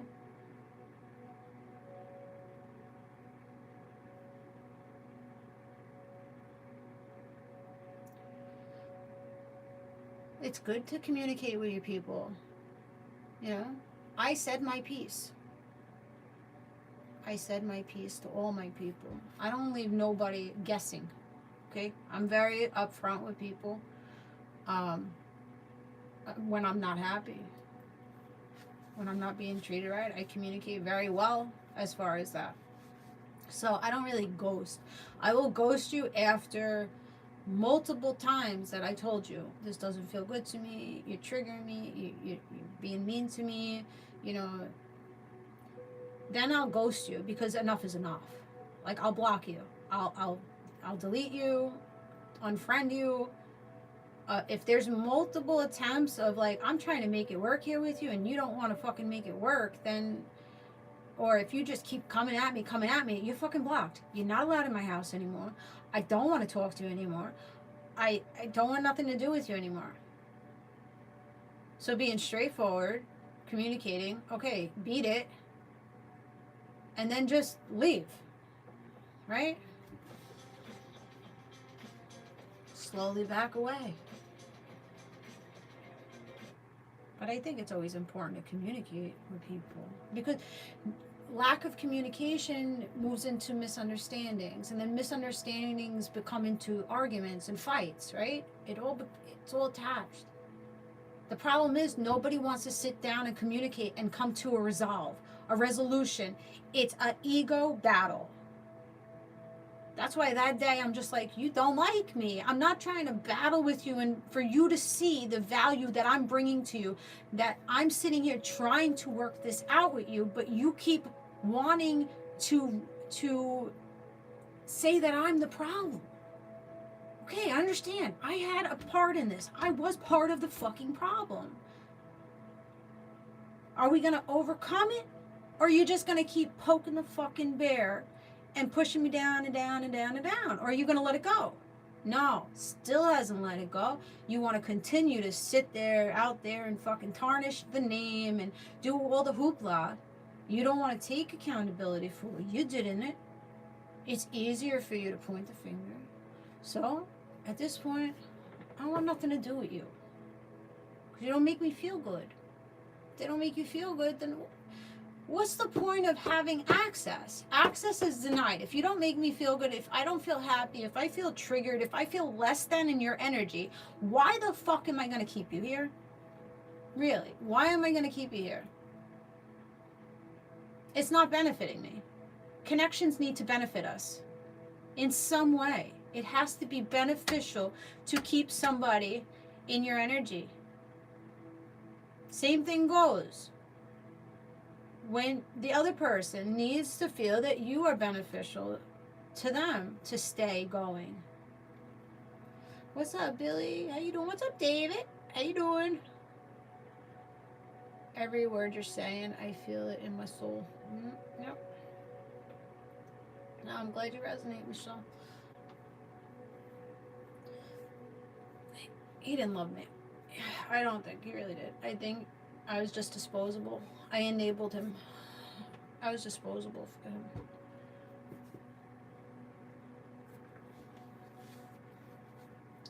I was just an easy target. I was easy to manipulate. That's it. Easy to manipulate.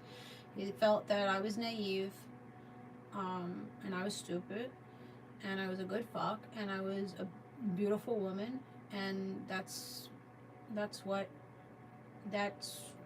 all really, you know. Just wanted consistent good pussy, beautiful to show off, to be a trophy wife, and let him do whatever he wants to do. You know, convenience. Two-way or no way, exactly. And that's okay. I allowed it until I didn't allow it anymore. That's it. He gave me what I wanted. I wanted to be a wife. I wanted to be a mother. And I got that part, right? I got that part. I know I was a damn good wife. Yes, we had our challenges, but I was a good fucking wife. I stayed supportive. I stayed patient. I stayed loving and caring. Even though I was tormented on the daily. Even though you go in and run your fucking mouth and treat me like shit. I was still fucking loyal to that connection, whether we were together or not. There was still the loyalty and care there. Now you fucking dug yourself fucking hole. Now it's like you're dead to me, just like the others are dead to me. Sorry to say it that way, but that's really what it is. You know, people think they could just sit around and just continue to treat us this way because we've always tolerated it.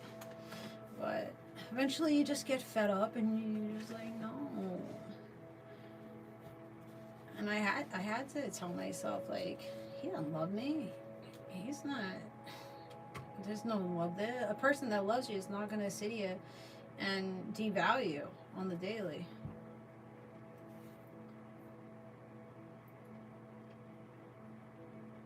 But I always bypassed it. He's hurt. I hurt him. So I'm going to give you a pass because I know I hurt you. But you know what? I'm fucking hurt. I was fucking hurt. I was very hurt. I was mad at myself. I was mad with him. Mad at the situation. Like, I went through fucking it all. Okay? I went through it all. But I stayed in love. I led with my love. That's the thing. That's different. I led with my love. Distance. He led with nasty. Vindictive. Like, just vindictive energy. Like the fucking spawn of the devil. I'm just like, how malicious can you be? I'm the mother of your kids. Like, you really trying to fucking run me through the fucking mud and make it really look a certain type of way. Meanwhile, I'm trying to, you know, keep it quiet and keep it cordial and keep it, you know, like we made this decision, we just grew apart, you know, nobody needs to know the details and the ins and outs of it. I'm trying to keep it nice with you. I'm trying to still keep a friendship with you for the kids.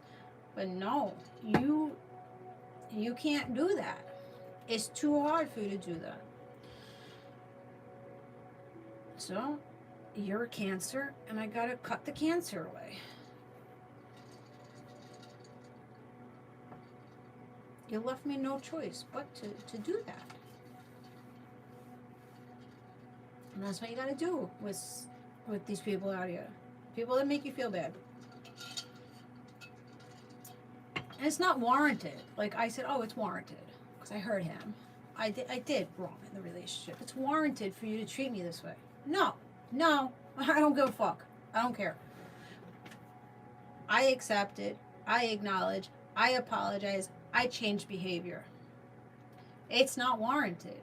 You treating me the way that you were treating me was not warranted. Your ex is a Cancer. Yeah.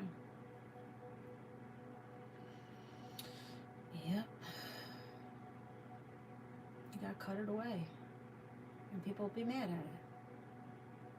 Because people want access, but they don't want to treat you right to have that access. They just want to know they have you like that. They want to know that they can control you. That they have some type of control. That they can trigger you. That they can get you to cry. Oh my goodness. I feel, even at this point, I feel like he loved to see me upset. He loved to see me cry. Loved it. Even when things were good, I look back at it, and you know, he's in the fire department, and he would always bring up, like, if he was to die in a fire, or you know, if he would die, and every time that he would say that, I would just get so emotional. I would just start crying, like tearing up. Like right now, I'm just like tearing up, just like thinking back to how he would maneuver with me, So I would tear up like this, and he would go, oh, no. He would get like feel good about me getting so upset, about me thinking I'm going to lose him. So I look back and I'm like, he liked to see me down. He liked to see me sick. He liked to enable things for me. Like enable, when I was feeling sick. Oh, okay. Some people want to see us sick. That way they feel like they have that control. They manipulate. Oh, she's sick. Well, she can't go out with her friends. She can't work. I know where she is at all times. She's home. She's taking care of the kids. She's not going to look into anything that I'm doing in the background.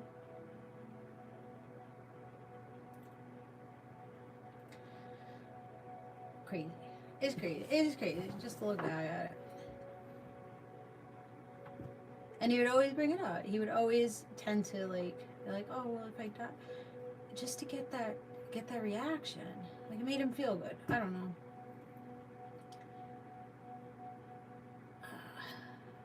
What's up, Madeline? How you doing? You have no idea how grateful I am for finding you tonight. Nice. You were supposed to be here. And I feel very passionate about talking tonight. I feel like I have a lot of, I don't know. I have a lot to get off my chest because it's not really getting shit off my chest, but maybe a little bit.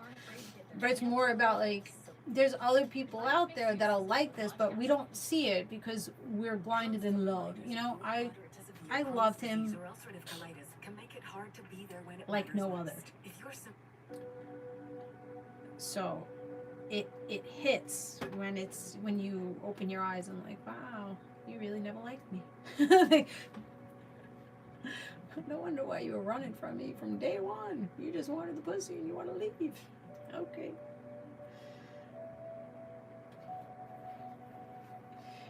The therapist he had his own way. He had some way in his mind that he wanted things to go, and it wasn't the same. You work too hard. She's like, you work too hard for people. You work too hard for him. It happens. It's a power play always. Yeah.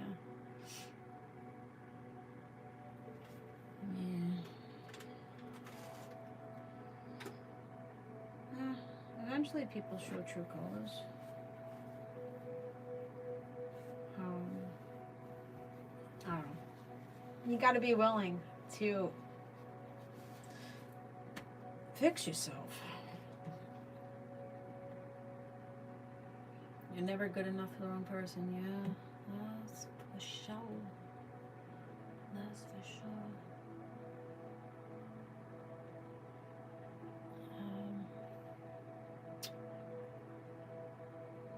But I don't regret any of it. It was a good run. It's a good run. It's definitely an experience, I was young when we got together. I got pregnant at 23. Got married by 24, 25. And popped out another 2 kids by the time I hit 30. Thankful that I was able to stay home and raise my kids, and not have to pay for daycare and be out of the house. So, there are a lot of good points. So I don't think it was an awful choice for me, but it wasn't a forever choice, right? I thought it was a forever choice, but it wasn't. But it has set me up pretty good. Even though it was tumultuous for a very long time. But I think now it's kind of now that I deny access, I'm not going to fall into your traps. of, getting me hurt or seeing a reaction from me or giving you opportunity to be near me or talk to me enough to make me feel some type of way. That era is gone. You won't be doing that to me anymore. Hope you get the best case scenario for yourself because of my kids. That's it. And yeah, thank you, Jody. Yeah, no, there will be no more belittling moving ahead. He still tries to do it. He does. He still every opportunity, like the very little opportunity that we speak, he still tries to do it. I'm just laughing in the background at this point. Like I see that he's trying to attack my character in the text message and how awful a person I am. I'm just like, who hurt you? Oh, yeah, I know who hurt you. Oh, maybe that pussy over there ain't the best pussy. I don't know. Maybe you got some dick up your ass. I don't know. I'm just like, oh, somebody's having a bad day today. Like, okay, my little wounded child, my little 8-year-old, we're acting out because we have big emotions. This is how I have to look at these people now. This is how I have to look at them. They hurt little children. I'm sorry, you're hurt. I can't help you hurt. I'm not going to hold your hurt. I'm not going to hold your big emotions. You're going to hold your big emotions. I'm not going to get emotional over your big emotions anymore, sir. We're not doing that anymore. I see what you're doing. You're trying to make me feel bad. You're trying to wash your negativity and toxicity on me. And I'm not it. I'm not the person that you should be doing that shit to. Who created that drama in you? Who created that trauma? I did not create that trauma in you. You were pre-programmed before even meeting me. You had that trauma in you by your parents. Thank you. By your parents. By your upbringing. That's where your trauma began. I might have added to it. I'm not saying I'm innocent. But it wasn't created with me. It was created with your childhood. And you manifested more of it within you.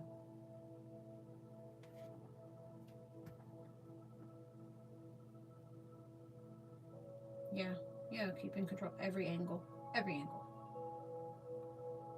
I shut one control, comes with another. Shut that one, tries to come with another.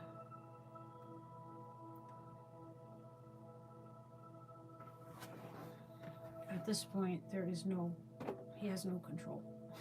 I am a derailed train at this point, if you want to put it that way. The train has derailed. You have no pull over here. You have no control over here anymore. None. You want to be somewhere else? You want to treat me the way you treat me? Okay, go. Please go far away from me. Get out of my hair. Just go.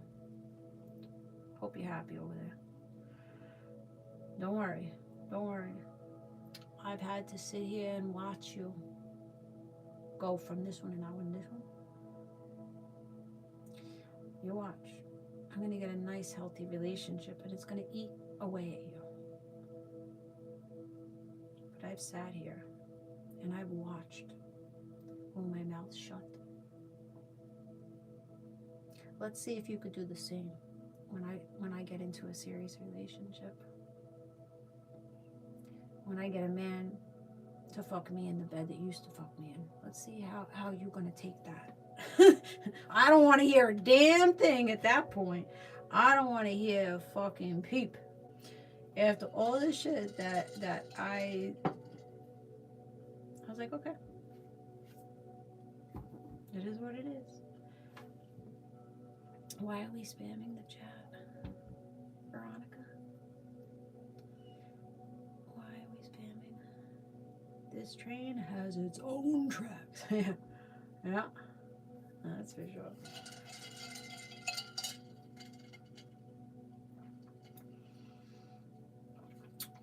All I want is peace. I just want peace and happiness. Leave me the fuck alone. I don't want to fight with you. I don't want to replay. I don't want to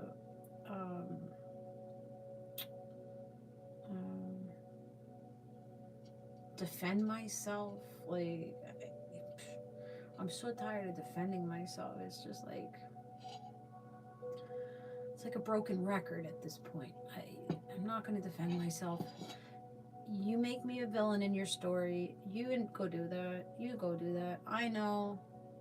I didn't do anything in malice, okay? I didn't intentionally hurt you. I was sitting in my own wounds, and I hurt you.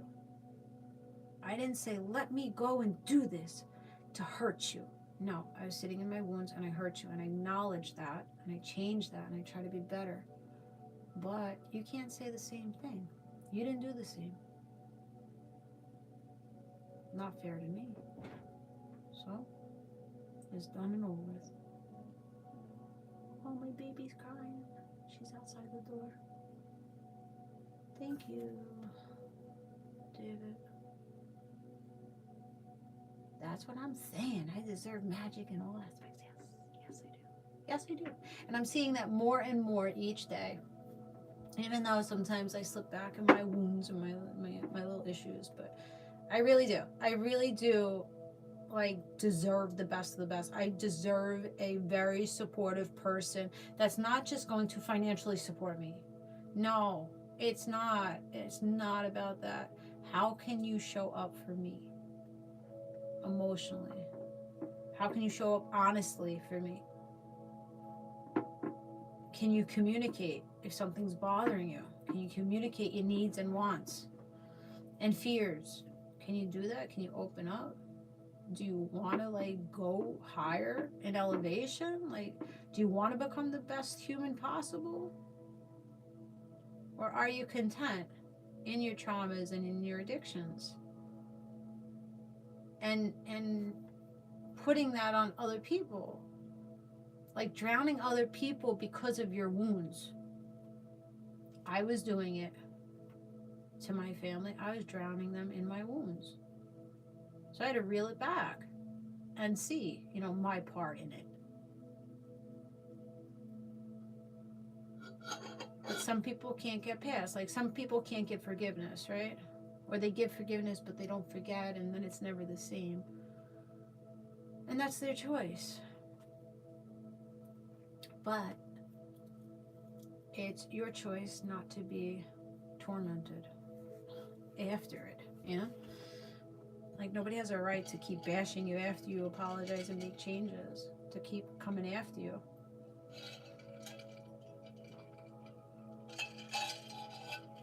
So that's that. I need to go to bed.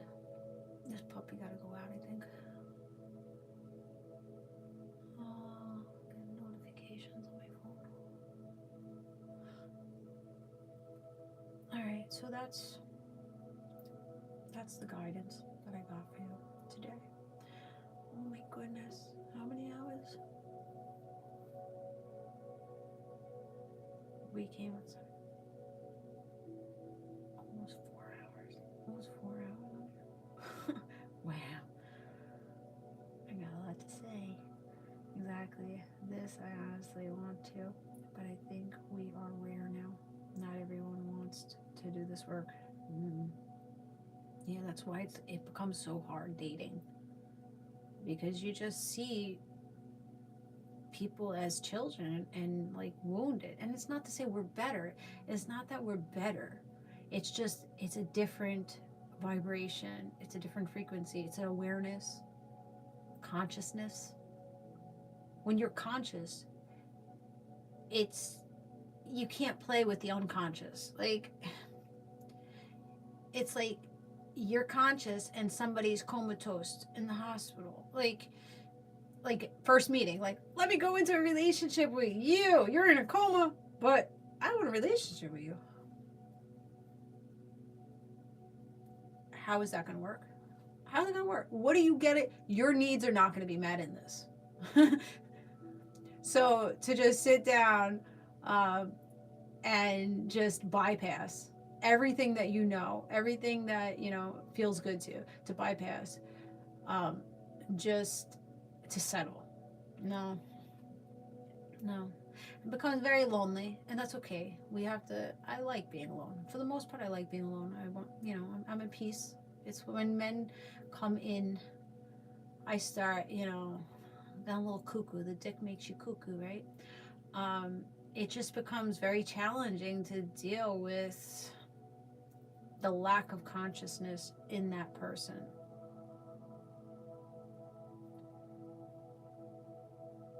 I think more and more people are trying to get to that consciousness. Like I'm seeing more and more people speaking about meditation, about healing and traumas and emotional things.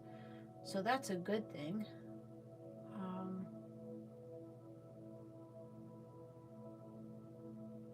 Yeah, needed to be alone to evoke the highest level first. Yeah, I agree. And when we meet the one, right? Yeah. You know, it doesn't happen overnight. There's so much to uncover.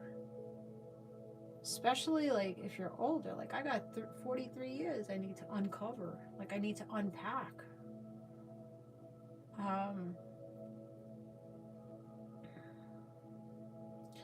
I think society has pressured us so much to be in these relationships and marriages and have this white picket fence fucking shit.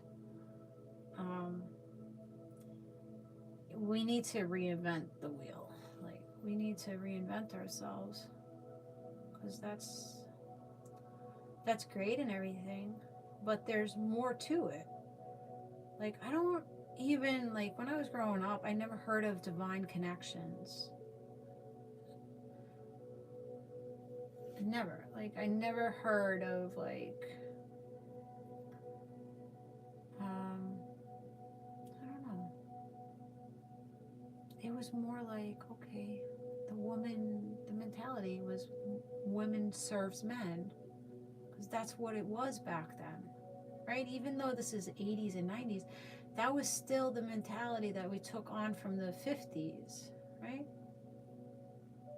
Like the woman doesn't work. The woman stays home, raises the kids. The man works. The man has free range to do whatever the fuck he does. Women weren't allowed to work, you know, like suppressing the one person in the relationship and the female in the relationship suppress. Idolize the man, suppress the woman. So it wasn't really like, you need to find somebody that respects you and that's gonna communicate with you. Communication, what the fuck was that? Like, what?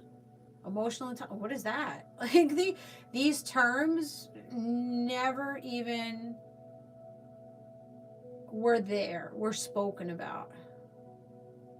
I don't know if it was just me that I raised myself. I learned about sexy time on the street and from my sister and her friends, you know, locking me in a room, making me watch, you know, things on TV with her guy friend. That's how I learned, you know. It wasn't spoken about. Nobody told me what to happen. When I got my period, I didn't know what the fuck it was. I was like, oh my God, you know. I didn't go to my grandmother right away and say, oh, I bleed. No, I rolled that fucking toilet paper for a while until she found it in the garbage. She's like, Jessie, you in my period? I'm like, yeah, I didn't know.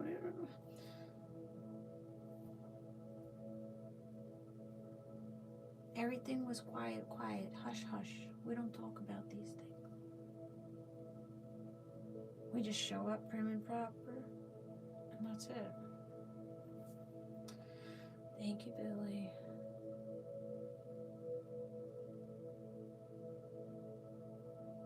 What kind of stone is that on your necklace? It's labradorite. It's my favorite stone. It was custom made from the girl that I met in California. That day, I was gonna walk off that pier. I met this girl, and she kind of put life back into me that day. Just 20 minutes talk, and I bought a necklace, and then she was having a hard time. We followed each other on Instagram, and she was having a hard time, and I said, I want a custom necklace made. And she made this one. I got 2 from her. But it's just like this one. My prayer stone. There's a pregnant lady in here, feminine energy. She's in here. Where is she? There she is. There you go, pregnant lady. I love the flash and labradorite. It's my favorite stone. Brings in psychic ability, intuition, protection. So pretty. I love it. Love it. The back is very different. Look at the back.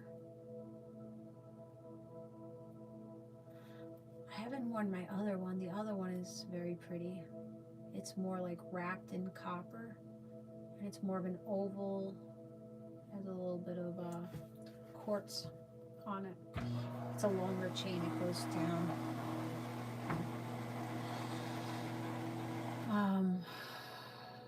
Thanks for letting me hang out. Goodbye. Have a good night, Lightning. Alright, I'm gonna get out of here. Let me finish this.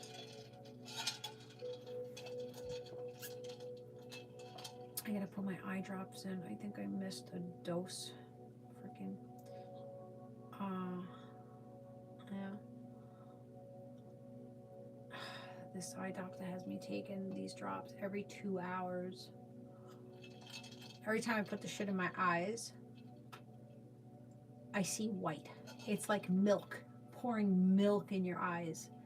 And I get this like white film over the eyes. Yeah. So I gotta do that. I think he said I have to do that every 2 hours for like 4 days.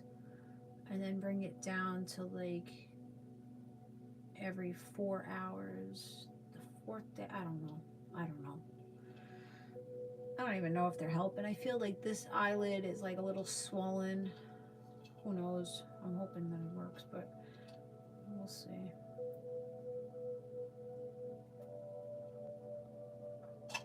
Thank you, thank you. Good night, Patty. Gotta go. I'll see you later. Keep doing you. That's what I'm doing. That's what I keep reminding myself.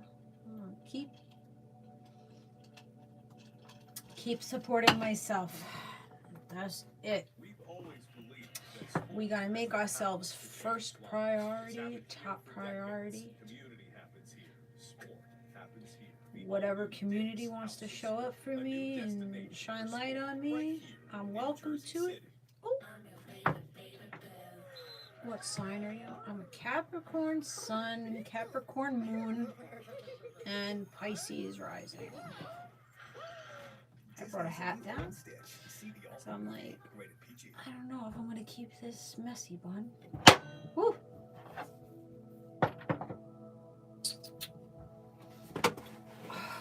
Okay. I like the hat with the vest. This is a new vest. I've never worn it. I got it from thrift shop. I wouldn't wear it out like this. It's too much belly. Cleavage is not bothered, but it's too much belly. Unless I wear like high-waisted pants. Maybe it's too much cleavage too for the outside wear. I don't know. I'll probably find something to wear with. Probably open. Maybe like a V-neck. And then long sleeve V-neck with this opened. Thank you. Got it for like $3. I love the freaking thrift shops. I got this one and the black one that I wore last week. The sequin one. Both of them had tags. Brand new.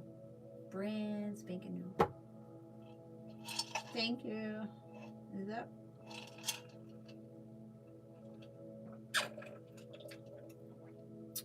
Oh, you know what would look good? If I got jeans, like flare, like bell bottoms, like high-waisted, this color bell bottom jeans. Bring it back to the 70s. Oh shit, I loved bell bottoms and wide pants when I was younger. When I was in my teens, you would have thought I was straight out of like the 60s, 70s. I was wearing like fabric, like this, everything's fabric, but like an old school fabric. It was beige pants, bell bottomed, with, it was like kind of crocheted, not really crocheted. It was different type of fabric. Big blue navy flowers. Hugged the waist and the tush and then flared out on the bottoms. I had my like navy blue turtleneck on. And I was trying around town. Yeah. It was a good time. I had style as a teen. I had this beautiful, I don't know what happened to it. You're Aquarius? Okay. It was a beautiful sweater. And it looked like fur. It was wool. I think it was wool, or like a wool, knockoff wool. Oh, thank you for the cowboy hat. Thank you. It was like this wool eggshell sweater. And it was like fluffy here. It was long. It went down to like my thighs. And then it was like embroidered with like pink and yellow flowers in the back. And it has like little fuzzy on the wrist. Oh my goodness. I love that. I have a picture of me like pulling it in like when I was like 16 with my hot pink hair. Hot pink. Manic panic. Hot topic. That shit would get everywhere. I would have pink fingers. I always changing my hair color. But hot pink always looked good on me. I always liked red. Red hair.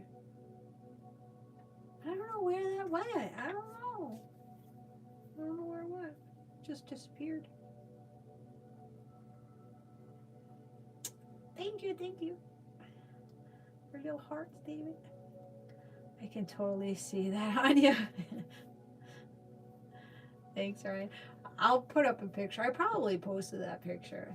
But I was like, with this little sweater. Yeah, I was trying to get into modeling. So I was taking like pictures. I had one of my guy friends that was living with me. Well, I was kind of dating him. He was living with me. We were like friends. But like friends with benefits, but not like benefits. We just like cuddle and kiss and shit. Soft. We would clear out the room and put a sheet up, and then he would take pictures, and I have me and like copper hair, like this hair, I have bangs and fucking copper orange, and he's like, here, have the rose, and I put the rose in my hand, and I was just shy. I was very shy. I wasn't confident. I was standing there like this, and then my other boyfriend, I was a player. So he was living with me. And then my boyfriend, my real boyfriend, he came over, and he had rose petals, like all of these different rose petals, like different colors, like peach and reds and yellows. And he was my second boyfriend, so second person I actually, did stuff with. I felt comfortable with him, but still insecure. So he laid me on the bed, and I pushed my hair to the side, and I laid down, and everything was covered. Like I covered here, and I put my legs in a position like behind me that nothing was showing in the pictures. And then he placed like these rose petals all over my body and around the sheets and everything. And he took a couple of shots like that. I have like 2 pictures left of that. I was like, wow, I look beautiful in those pictures. Like, I look really good for not being confident or secure or even liking my body. I thought I was fat. I wasn't fucking fat. Like, it's just this programming, right? But whenever I see that picture, I was like, wow, I look really, really nice. Like my face is, I had a little bit of weight on me, but not fat. A little bit of oomph. And yeah, he took those pictures. I went to Manhattan, and I went to this modeling agency, and they're like, okay, well, come here and we'll take pictures and all that. So I was like practicing with them, and then I went out to the city, and I have a couple of shots that agency took, but I was so shy looking up at the you know, the buildings. And I have a really nice one. I had like shorter hair, and I had like a V-neck black dress on, and my hand is like on my face, and I'm just looking up. Pretty one. They're little films though. It's not like you have to put it up to like a light to see the picture. Good times. I had a lot of fun when I was a teenager. Got a lot into a lot of things.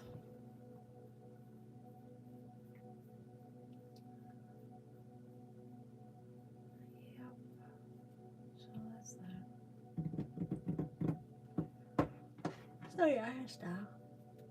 All vintage. That's all we were. Like my mom had us garbage picking.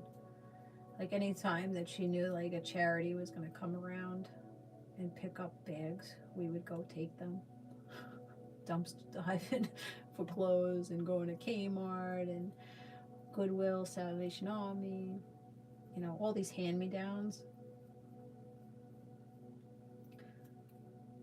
Back then it was like you would get picked on, but these days it's like my kids, I'm like, okay, you know, their grandparent, not me, the grandparent, let's go to Macy's. I'm like, why Macy's? I was like, you got Target, you got TJ Maxx, you got Marshalls, you got the thrift shop.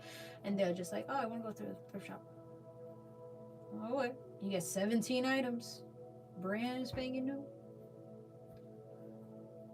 Yeah, these days it's much better in that way because less bullying as far as like what you're wearing. Like half the shit that I have, like I wear, it's either secondhand or from Walmart or some like a random dollar store even. You wouldn't know it. Like a gangster with big clothes. Yeah, so I had my gangster stage. That was younger. That was my youth. I was younger in the youth. So when I was like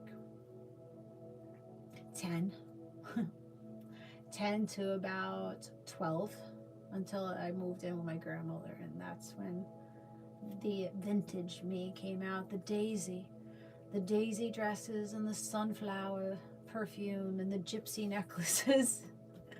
Yeah, the sunflower children. But before then, yeah, how I went to Colorado with my grandmother, I was wearing 34 waist men's baggy jeans, hanging off my ass, wearing boys' boxer shorts as my underwear, men's like golf shirts and shit hanging off of me. When I was at school, she took my bag of clothes. She went through my clothes. She took the bag of clothes. She threw it out. She said, there's no way that my granddaughter is looking like a man in these streets. I'm going to take you shopping. Now, I'm manly. I'm boyish. I'm a tomboy. I like to get down and dirty. You know, I play with all the boys. I speak like a boy. And you want to put me in a sundress? No way in fucking hell. And then she took me shopping. And, oh, try this on, try that on, try this on. I started trying on things. I was like, oh, I kind of like this. I like this. This is nice. And then I was the fucking gypsy. Then I turned into the gypsy. Everybody thought I was so cool. They loved me in Colorado. They thought I was the coolest person. Like, I felt very seen in Colorado. Like, in New York, I was always like, you know, trying to fit in. Not really be like, oh, hey, see me, but just like fit in and just like be nice with everybody. But when I moved to Colorado, everybody clinged to me. Everybody's like, oh, she's from New York. Like, New York was like, it's the big city, New York. And they loved my accent. And they loved my style, you know. But they were very welcoming. Yeah, thank you, thank you. I was magical then, but I didn't see it, you know. But people did want to like click with me. when I moved out there. Yeah, like the children of the corn, right? Yeah. Yeah, I don't know. She totally changed me. I went out there, listened to fucking Method Man and Wu-Tang and what else did I listen? Green Day, Dookie, like the album Dookie. Like she listen, my grandmother, she was strict, fucking Baptist religious woman, Christian, strict Christian. Godly, holy. Every Sunday we went to church. We were in the choir. We were in the youth group in the church. I sang a solo for the church on one Sunday. Like we were in it. We were in it, and she monetized. She not monetized. She